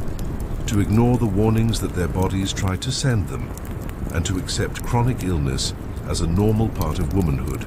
rather than recognizing it as evidence that something was fundamentally wrong with the way they were required to live. The hidden costs of Victorian respectability were paid not only by the women who suffered directly from poor hygiene and toxic cosmetics, but also by their children who inherited weakened constitutions and compromised immune systems, and by the broader society that lost the contributions of countless women who might have lived longer, healthier, and more productive lives if they had been allowed to prioritize their physical well-being over their social appearance. The elaborate systems of concealment that characterized Victorian feminine culture created barriers to medical understanding and treatment that persisted long after the specific practices had been abandoned. Yet even in this catalogue of suffering and ignorance, we can find elements of resilience and gradual progress that remind us that human beings have always possessed the capacity to learn from their mistakes and to develop better ways of living, even when those improvements required challenging fundamental assumptions about social propriety and gender roles that had been accepted without question for generations. The women who began to question traditional hygiene practices and to seek out better alternatives were pioneers in their own way, risking social disapproval and professional condemnation in order to find healthier ways of caring for themselves and their families. The scientific revolution that eventually transformed Victorian hygiene practices was built upon the accumulated observations and experiences of countless women who had lived with the consequences of poor sanitation and inadequate medical knowledge, and whose suffering provided the motivation for researchers and reformers to develop better understanding of the relationship between cleanliness and health. Their experiences, documented in medical records and personal accounts, served as evidence for arguments in favor of public health improvements that would benefit future generations of women. The story of Victorian feminine hygiene serves as a reminder that progress in human health and well-being is neither inevitable nor permanent, and that societies can easily slip backward into practices that cause unnecessary suffering if they lose sight of the scientific principles that underlie. Effective disease the servants' quarters and working-class districts of Victorian cities revealed yet another dimension to the hygiene crisis that afflicted women of this era, where the elaborate pretenses that characterized middle and upper-class society gave way to more direct confrontations with the realities of disease and death, yet where the fundamental problems of sanitation and medical ignorance created even more devastating consequences for women who lacked the resources to maintain even the most basic illusions of cleanliness and respectability that served as psychological shields against the growing awareness of their own physical deterioration. In the narrow, airless rooms where domestic servants slept 4 or 5 to a bed, sharing whatever diseases and parasites any one of them might have contracted during their duties in the grand houses where they worked. The concentrated effects of poor hygiene created laboratory conditions for studying the progression of infectious diseases through populations that had no access to medical care, clean water or adequate nutrition to support their immune systems in fighting off the various pathogens that circulated freely through communities where basic sanitation was a luxury that few could afford and fewer still understood how to implement effectively. The laundry maids who spent their days washing the elaborate clothing of their employers worked with water that was often more contaminated than the garments they were attempting to clean, using harsh soaps made from caustic chemicals that burned their hands and arms while failing to eliminate the bacteria and parasites that had taken up residence in fabrics that were designed more for appearance than for any practical consideration of how they might be maintained in hygienic condition. These women, whose own clothing was rarely if ever properly cleaned, carried infections back and forth between the households where they worked, serving as unwitting vectors for the transmission of diseases that could spread throughout entire neighborhoods without anyone understanding the mechanisms by which supposedly isolated cases of illness were actually connected through networks of contaminated clothing and shared washing facilities. The factory workers who labored in textile mills and other industrial establishments spent their days in environments where the air was thick with fibers, chemical dust, and the exhalations of hundreds of other workers who were crowded together in poorly ventilated spaces where respiratory infections could spread with devastating efficiency, while the physical demands of industrial labor weakened their bodies and made them more susceptible to whatever diseases were circulating through their workplaces. These women, who returned each evening to overcrowded tenements where entire families shared single rooms and common washing facilities, brought with them the industrial pollutants that had accumulated on their skin and clothing during the workday, adding to the already overwhelming burden of contamination that characterized urban working-class life. The street vendors and market workers who made their living selling food and other necessities to urban populations were often walking repositories of infectious diseases that they transmitted to their customers through contaminated food products, unwashed hands, and the various other forms of contact that occurred during commercial transactions conducted in environments where sanitation was neither understood nor practiced. These women, who handled money, food, and merchandise throughout the day without ever washing their hands or changing their clothing, served as efficient distribution systems for whatever pathogens were present in the urban environment, spreading disease throughout communities while remaining unaware of their role in perpetuating cycles of infection and reinfection. The seamstresses and needleworkers who created the elaborate clothing worn by fashionable women often worked in conditions that were even more hazardous than those found in factories, as they labored in poorly lit, inadequately ventilated rooms where they were exposed to fabric dust, chemical dyes, and various other industrial toxins while maintaining the close physical contact with textiles that allowed for easy transmission of parasites and infections from contaminated materials to their own bodies and clothing. These women, whose intimate knowledge of fashionable dress requirements made them acutely aware of the hygiene problems associated with elaborate Victorian clothing, were often powerless to address these issues in their own lives due to economic pressures that made proper sanitation an unaffordable luxury. The wet nurses and childcare workers who were responsible for feeding and caring for the children of wealthy families often served as bridges between the disease environments of working-class communities and the supposedly protected spaces of upper-class households, carrying infections that they had contracted in their own overcrowded living situations into nurseries where they could infect the children in their care while also exposing themselves to whatever diseases were present in the families that employed them. These women, whose own children were often left in the care of elderly relatives or older siblings while they worked, created complex networks of disease transmission that connected different social classes and geographic areas through the intimate relationships involved in childcare and nursing. The hospital workers and medical attendants who cared for sick patients in the charitable institutions that served urban populations worked without any understanding of antiseptic technique or the importance of preventing cross-contamination between patients, often serving as efficient vectors for spreading infections throughout hospital wards, while simultaneously exposing themselves to concentrated doses of whatever diseases were being treated in these institutions. These women, who were among the few people with direct exposure to the full range of diseases that affected Victorian urban populations, often developed chronic health problems that reflected their occupational exposure to infections, while their low social status meant that their observations about disease patterns were rarely taken seriously by medical authorities. The prostitutes and other women involved in various forms of sex work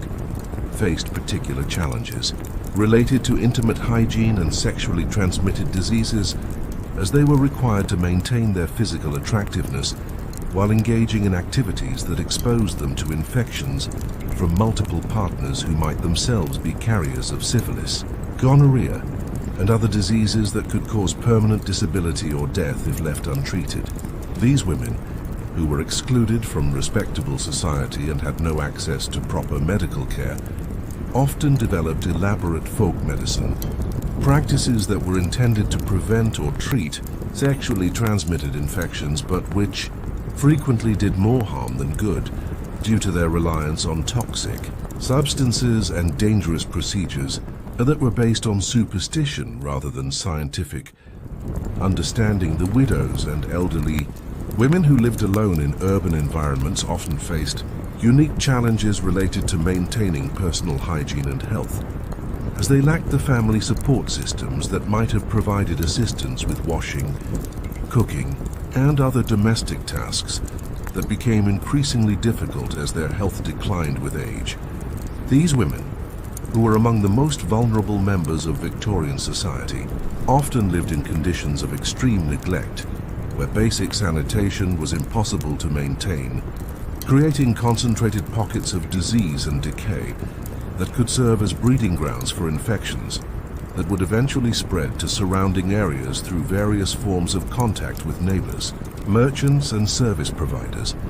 The accumulation of these various forms of hygiene-related suffering throughout the working-class districts of Victorian Mao. Cities created environments where disease and death were accepted as natural parts of daily life rather than recognized as preventable consequences of social and economic policies that prioritized industrial production and commercial profit over basic public health requirements, leading to the development of urban ecosystems where human beings were treated as disposable resources whose health and well-being were considered less important than their ability to contribute to economic growth and social stability. The marketplace and commercial districts of Victorian cities served as vast mixing chambers where women from all social classes gathered to conduct the business of daily life, creating opportunities for the cross-pollination of diseases and parasites that might otherwise have remained confined to specific neighborhoods or social groups. While the crowded conditions and poor sanitation that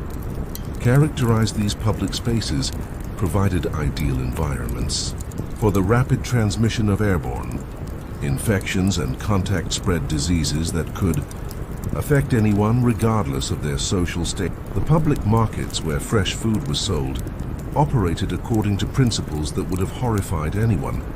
with modern understanding of food safety and hygiene, as meat, dairy products and produce were displayed in open stalls where they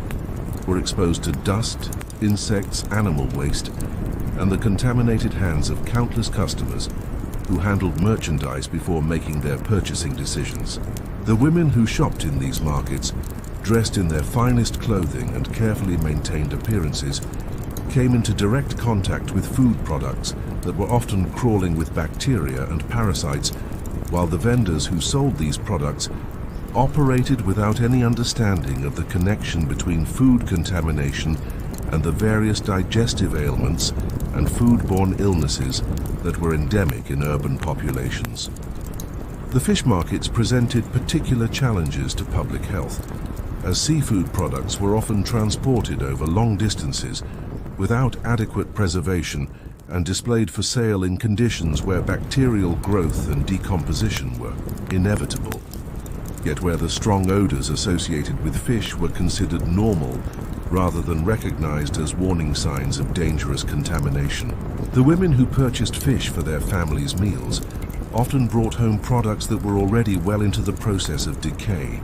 serving contaminated food to household members who would develop gastric distress and more serious digestive ailments without anyone understanding the connection between their symptoms and the tainted fish that had been prepared in family kitchens where cross-contamination could spread bacterial infections to other food products and cooking surfaces. The dairy vendors who sold milk, butter and cheese operated without any form of refrigeration or temperature control, allowing products that were already contaminated with bacteria from diseased cattle to undergo additional spoilage during transport and sale, while customers were encouraged to taste products before purchasing them, creating opportunities for the rapid transmission of bovine tuberculosis, brucellosis, and other diseases that could pass from infected animals to human consumers. Through contaminated dairy products that were considered wholesome and nutritious, despite their obvious signs of spoilage and bacterial growth. The bread sellers and bakers who provided the basic staples that formed the foundation of Victorian diets often operated in conditions where flour and other ingredients were stored in environments that were accessible to rodents and insects, while the ovens and preparation surfaces were rarely cleaned thoroughly enough to prevent the accumulation of organic matter that could serve as breeding grounds for various forms of bacterial and fungal growth. The women who purchased bread from these establishments often brought home products that were contaminated with rat droppings, insect eggs, and various other forms of contamination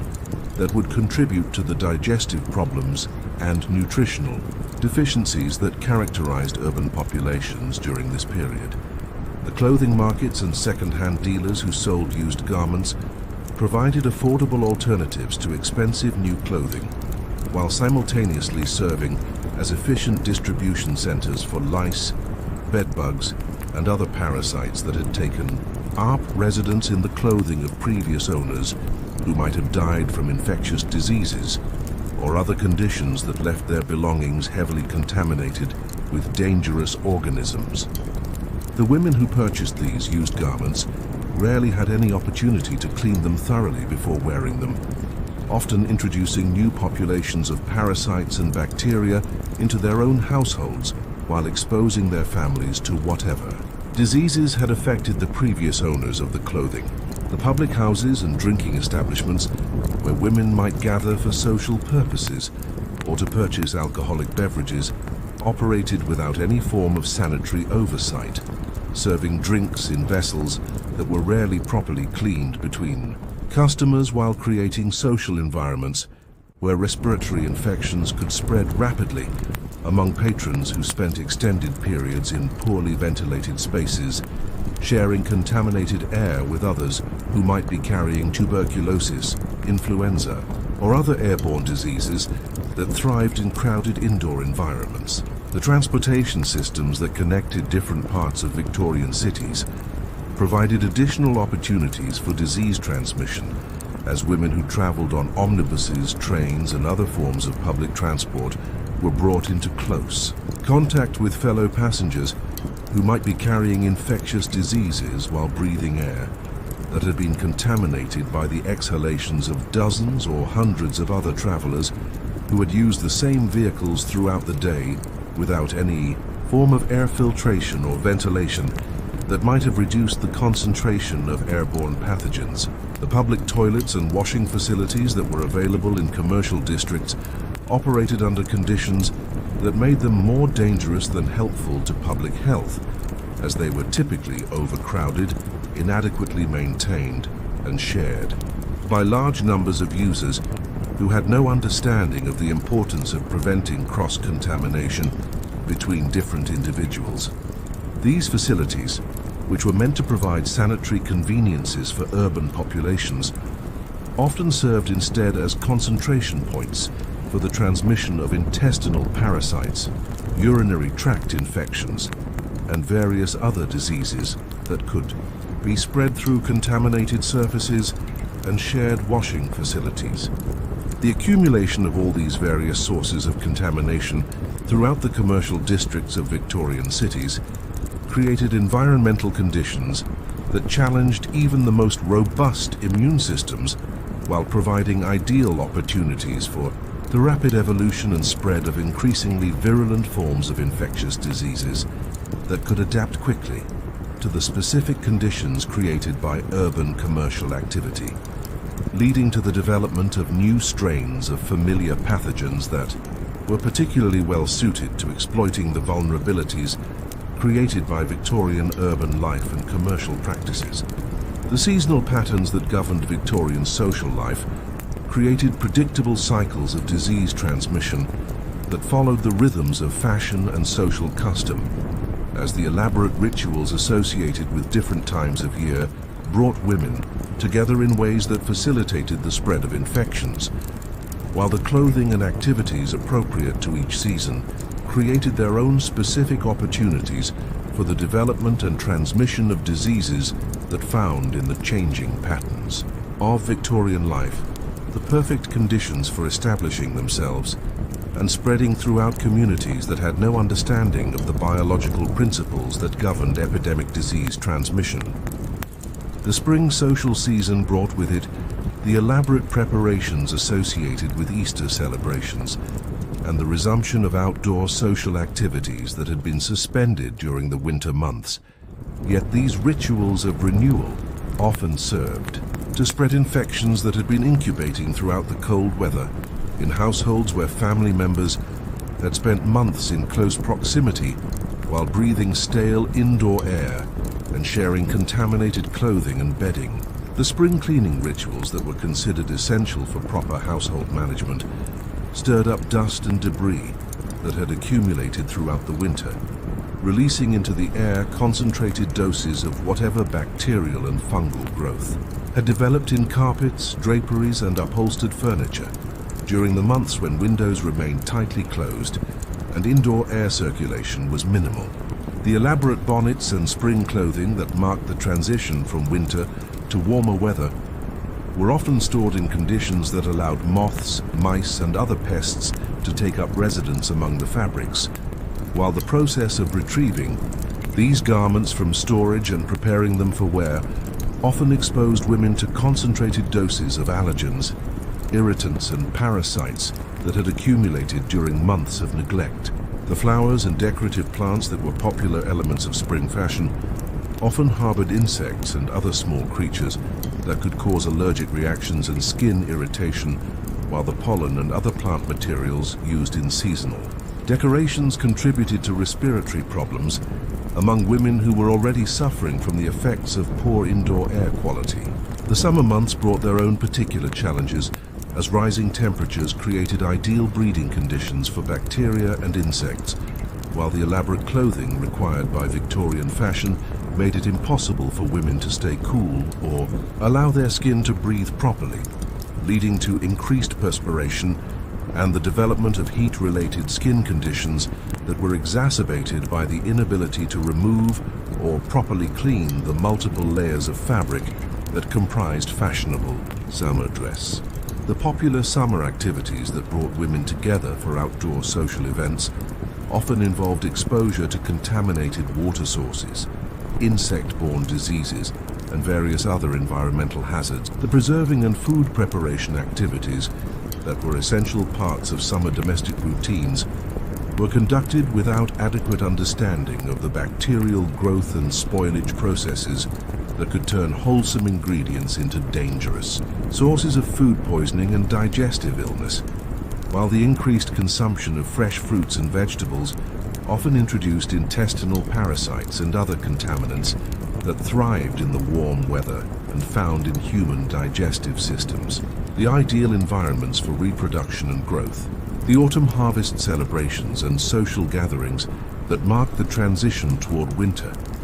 created opportunities for the transmission of diseases that had been developing throughout the summer months, while the process of preparing homes and clothing for the coming cold weather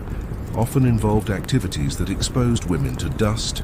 mold, and other allergens that had accumulated in storage areas during the warmer months. The heavy clothing that was retrieved from storage and prepared for winter wear often contained populations of insects and other parasites that had used the garments as breeding grounds during their storage period. The winter months created their own unique set of challenges as cold weather drove social activities indoors,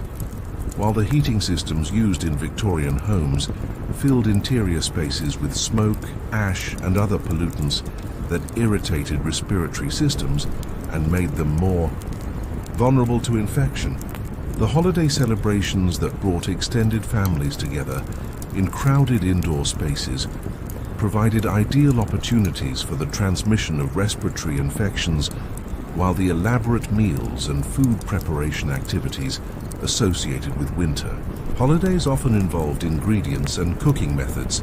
that created additional opportunities for food contamination and digestive illness. The clothing required for winter weather created particularly favorable conditions for parasites and bacteria, as the heavy fabrics and multiple layers made it impossible to maintain proper hygiene, while the need to conserve body heat led to practices that trapped moisture and organic matter against the skin for extended periods. The indoor air quality that characterized Victorian homes during winter months was often so poor that it would have been considered dangerous by modern standards, yet families spent months breathing air that was thick with smoke, dust, and the accumulated exhalations of multiple people living in poorly ventilated spaces. The psychological effects of seasonal changes on women whose health had already been compromised by poor hygiene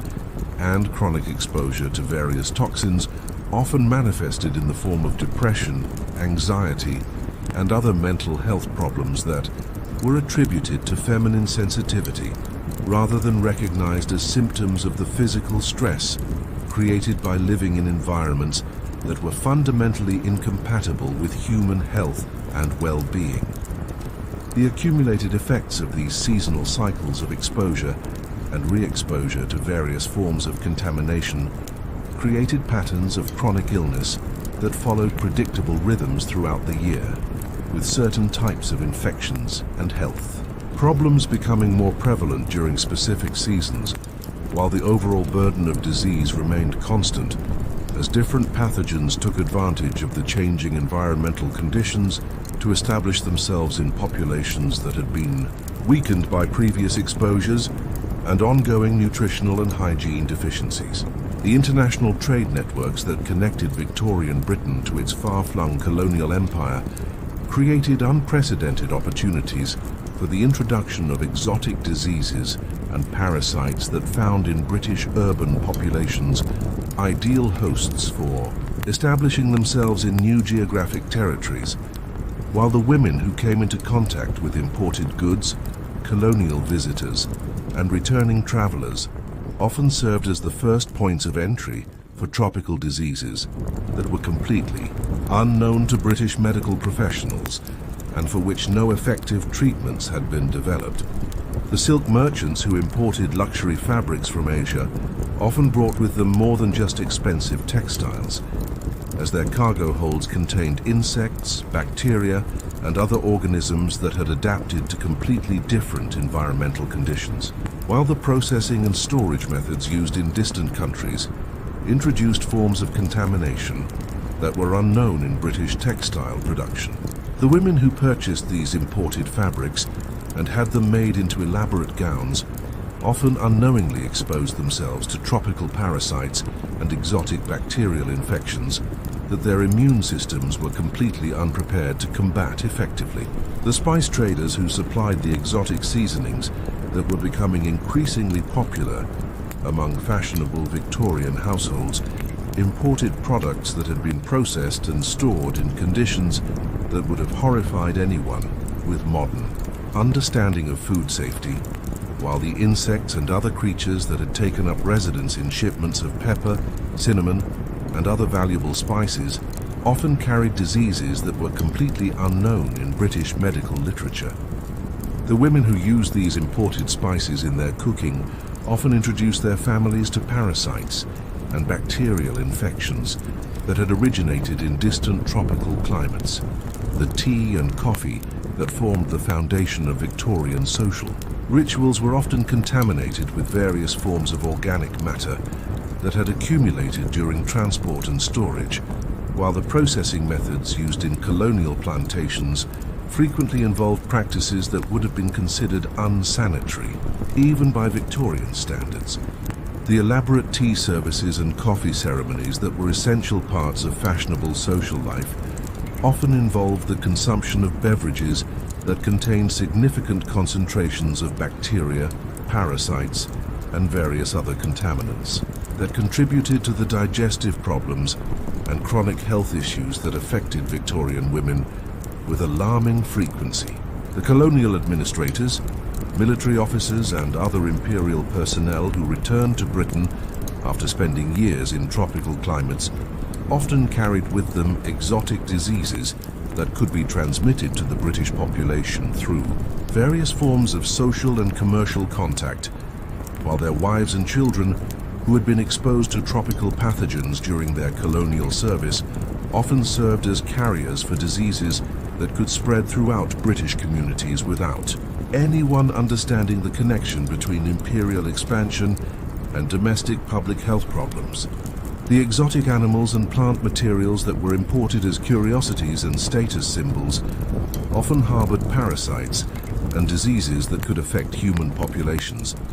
While the popular Victorian interest in natural history and specimen collecting created opportunities for direct contact with infected materials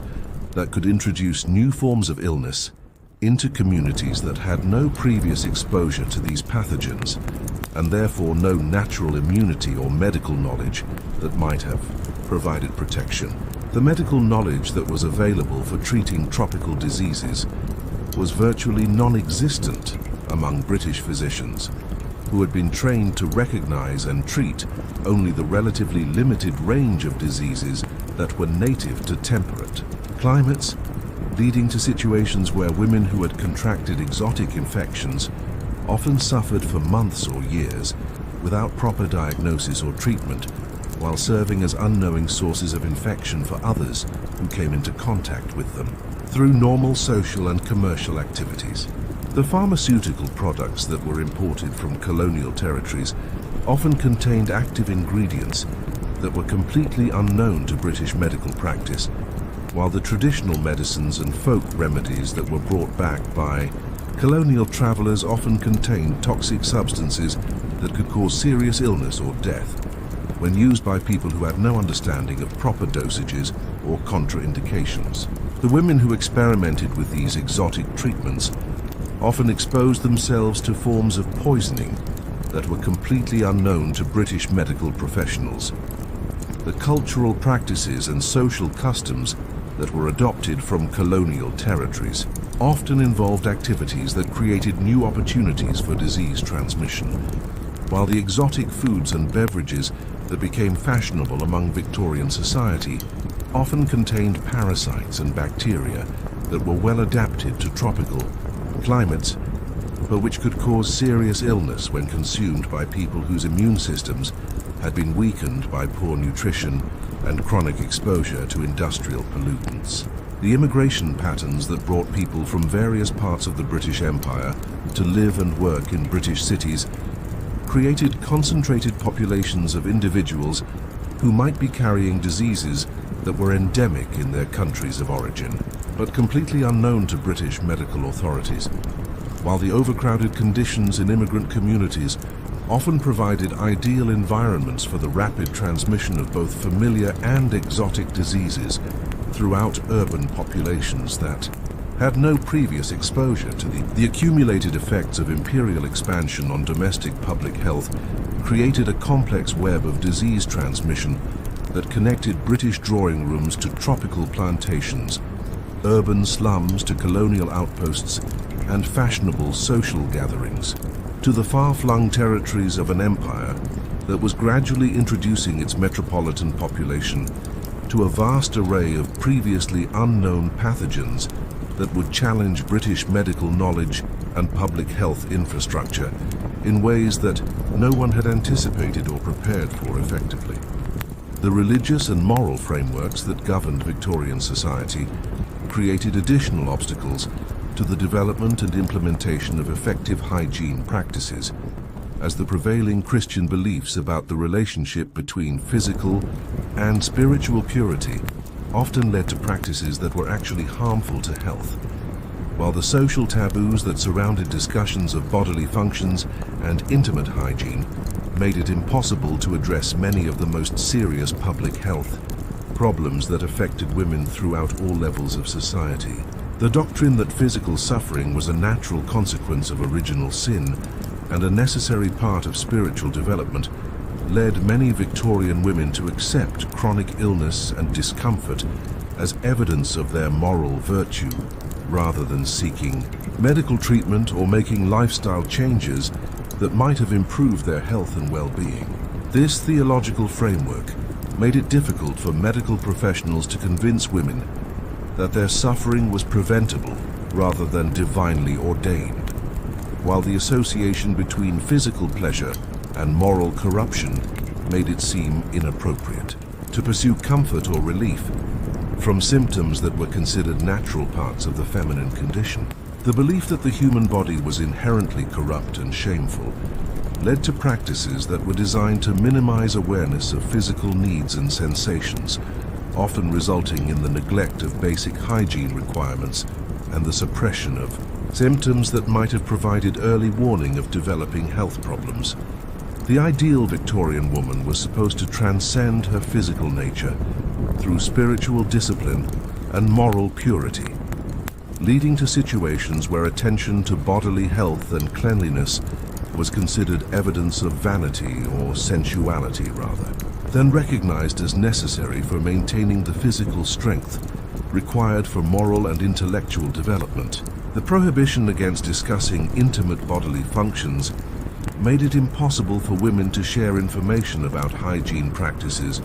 or to seek advice about symptoms that might indicate serious medical problems, while the association between certain body parts and sexual impropriety made it difficult for even medical professionals to examine or treat conditions that affected the reproductive and digestive systems. This conspiracy of silence meant that women often suffered alone with problems that could have been easily prevented or treated if they had been able to discuss their symptoms openly and receive appropriate medical attention. The emphasis on self-denial and mortification of the flesh that characterized Victorian religious practice often involved deliberate exposure to discomfort and illness as forms of spiritual discipline, while the belief that suffering was purifying and ennobling led to practices that were actively harmful to physical health. The religious festivals and observances that required fasting, extended prayer sessions in uncomfortable positions, and other forms of physical deprivation often weakened immune systems and made participants more vulnerable to infectious diseases, while the crowded conditions in churches and other religious gathering places provided ideal opportunities for the transmission of airborne pathogens. The charitable activities that were considered essential expressions of Christian virtue often brought middle-class women into contact with the infectious diseases that were endemic in urban slums and working-class districts, while the lack of understanding about disease transmission meant that these well-intentioned efforts to help the poor often resulted in the spread of illness to previously unaffected communities. The soup kitchens, orphanages, and other charitable institutions that were operated by religious organizations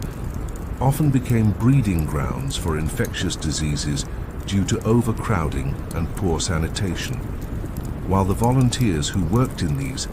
facilities often carried diseases back to their own families and social circles. The moral crusades that focused on eliminating various forms of vice and immorality often targeted behaviors and practices that were actually beneficial to public health, while promoting alternatives that were harmful or dangerous to physical well-being. The temperance movement that opposed alcohol consumption often failed to recognize that alcoholic beverages were sometimes safer than contaminated water supplies, while the campaigns against various forms of entertainment and social activity often eliminated opportunities for physical exercise and fresh air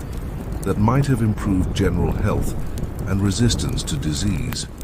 The educational institutions that were operated by religious organizations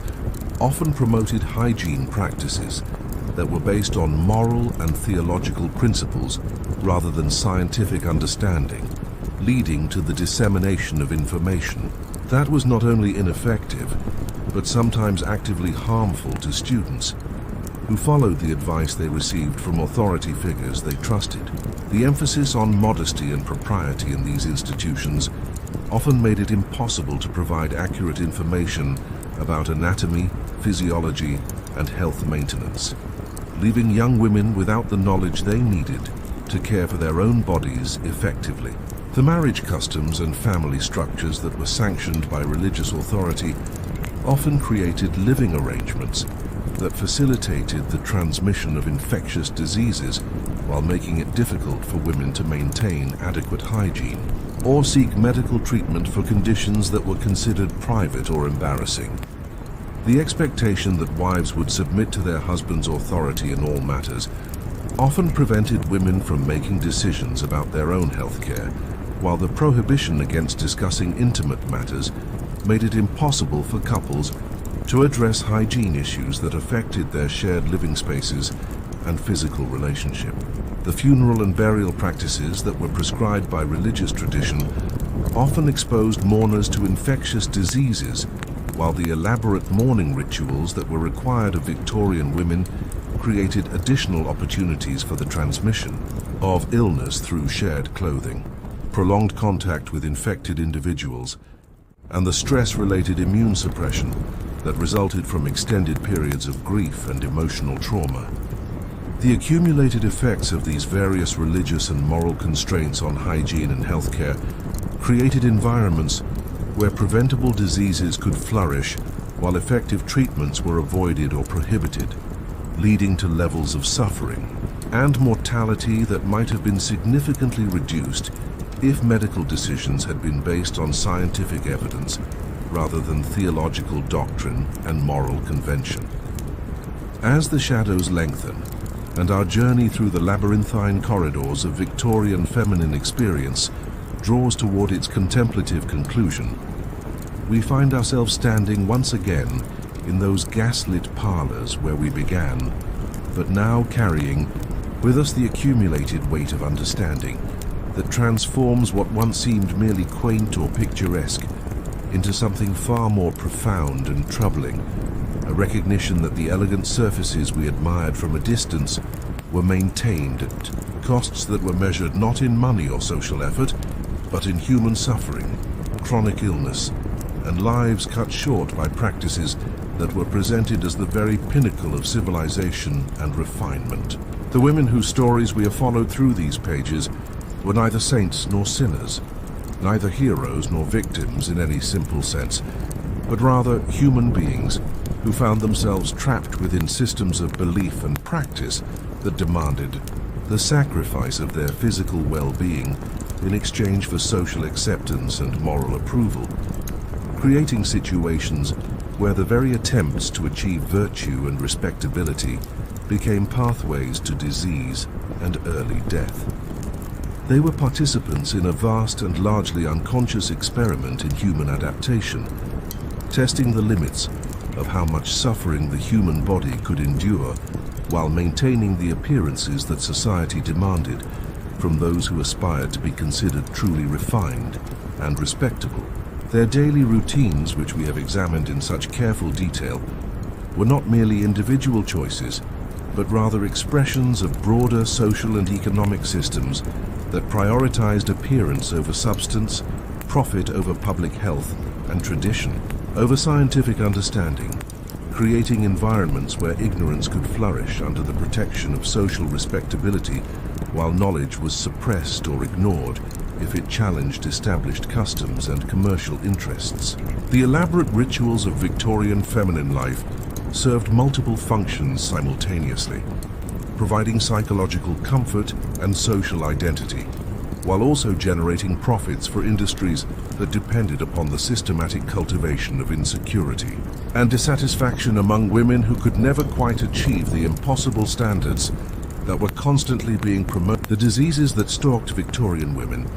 were not merely biological phenomena, but also social and cultural creations, products of specific historical circumstances that brought together poverty and wealth, ignorance and sophistication, traditional beliefs and modern industrial processes in combinations that created unprecedented opportunities for the development and transmission of infectious agents that found in fashionable society the perfect environments for their own reproduction and spread.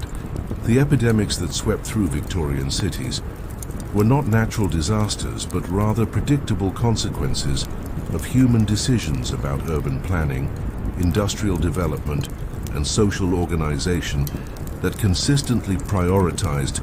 short-term economic gains over long-term public health consequences. The gradual recognition that many of these problems were preventable represented one of the most significant intellectual and social transformations in human history, as the development of scientific medicine and public health infrastructure challenged fundamental assumptions about the nature of disease, the relationship between social class and physical well-being, and the proper role of government in protecting the health of its citizens. This transformation was neither smooth nor universal, and many of the battles that were fought during the Victorian era continue to be fought today in different forms, as societies struggle to balance individual freedom with collective responsibility, economic growth with environmental protection,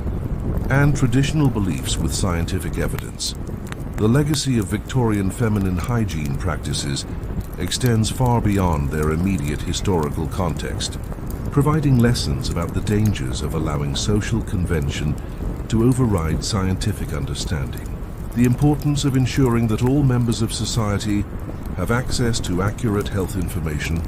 and adequate medical care, and the need for constant vigilance against the tendency of established interests to resist changes that might threaten their power or profitability. The suffering endured by Victorian women serves as a reminder that progress in human health and well-being requires not only scientific advancement but also the social and political will to implement changes that may be unpopular with powerful groups who benefit from existing arrangements. The intimate details of their daily struggles with lice and infections, with toxic cosmetics and contaminated water, with restrictive clothing and dangerous medical treatments, remind us that individual human experience is always embedded within larger systems of power and belief that can either support or undermine efforts to achieve health and happiness. Their stories demonstrate the importance of maintaining skepticism toward authority figures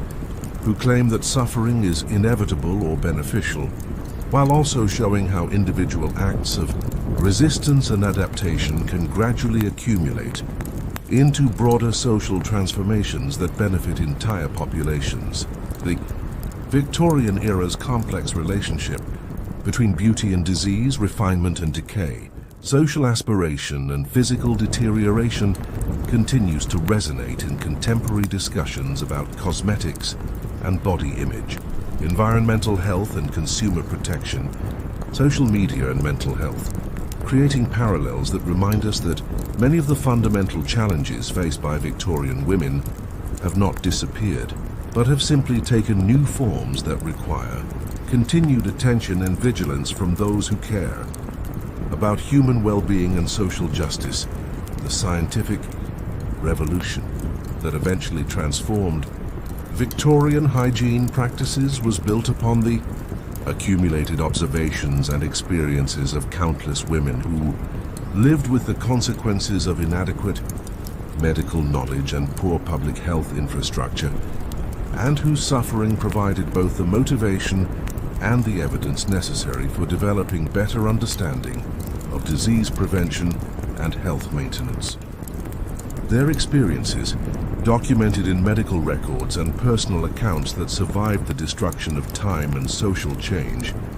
continue to serve as sources of information and inspiration for contemporary researchers and public health professionals who are working to address new challenges that share important characteristics with the problems that plagued Victorian society. As we prepare to leave these shadowed halls where perfume and decay mingled in such intimate and troubling combinations, we carry with us not only the specific historical knowledge we have gained about Victorian feminine experience, but also a deeper appreciation for the complexity of human adaptation to challenging circumstances, the resilience that enables people to maintain hope and dignity even under conditions of extreme adversity, and the importance of remembering that progress in human welfare is always fragile and must be actively protected and maintained by each generation that inherits the benefits of previous struggles and sacrifices. The whispered conversations that echo through these empty rooms speak of dreams deferred and lives constrained, of beauty pursued at costs that were never fully calculated or acknowledged, of women who moved through their prescribed routines like sleepwalkers in elaborate costumes that became their prisons and their shrouds, yet who also demonstrated in countless small acts of creativity and resistance the indomitable human capacity to find meaning and create connection even under conditions that seem designed to crush the spirit and destroy the body.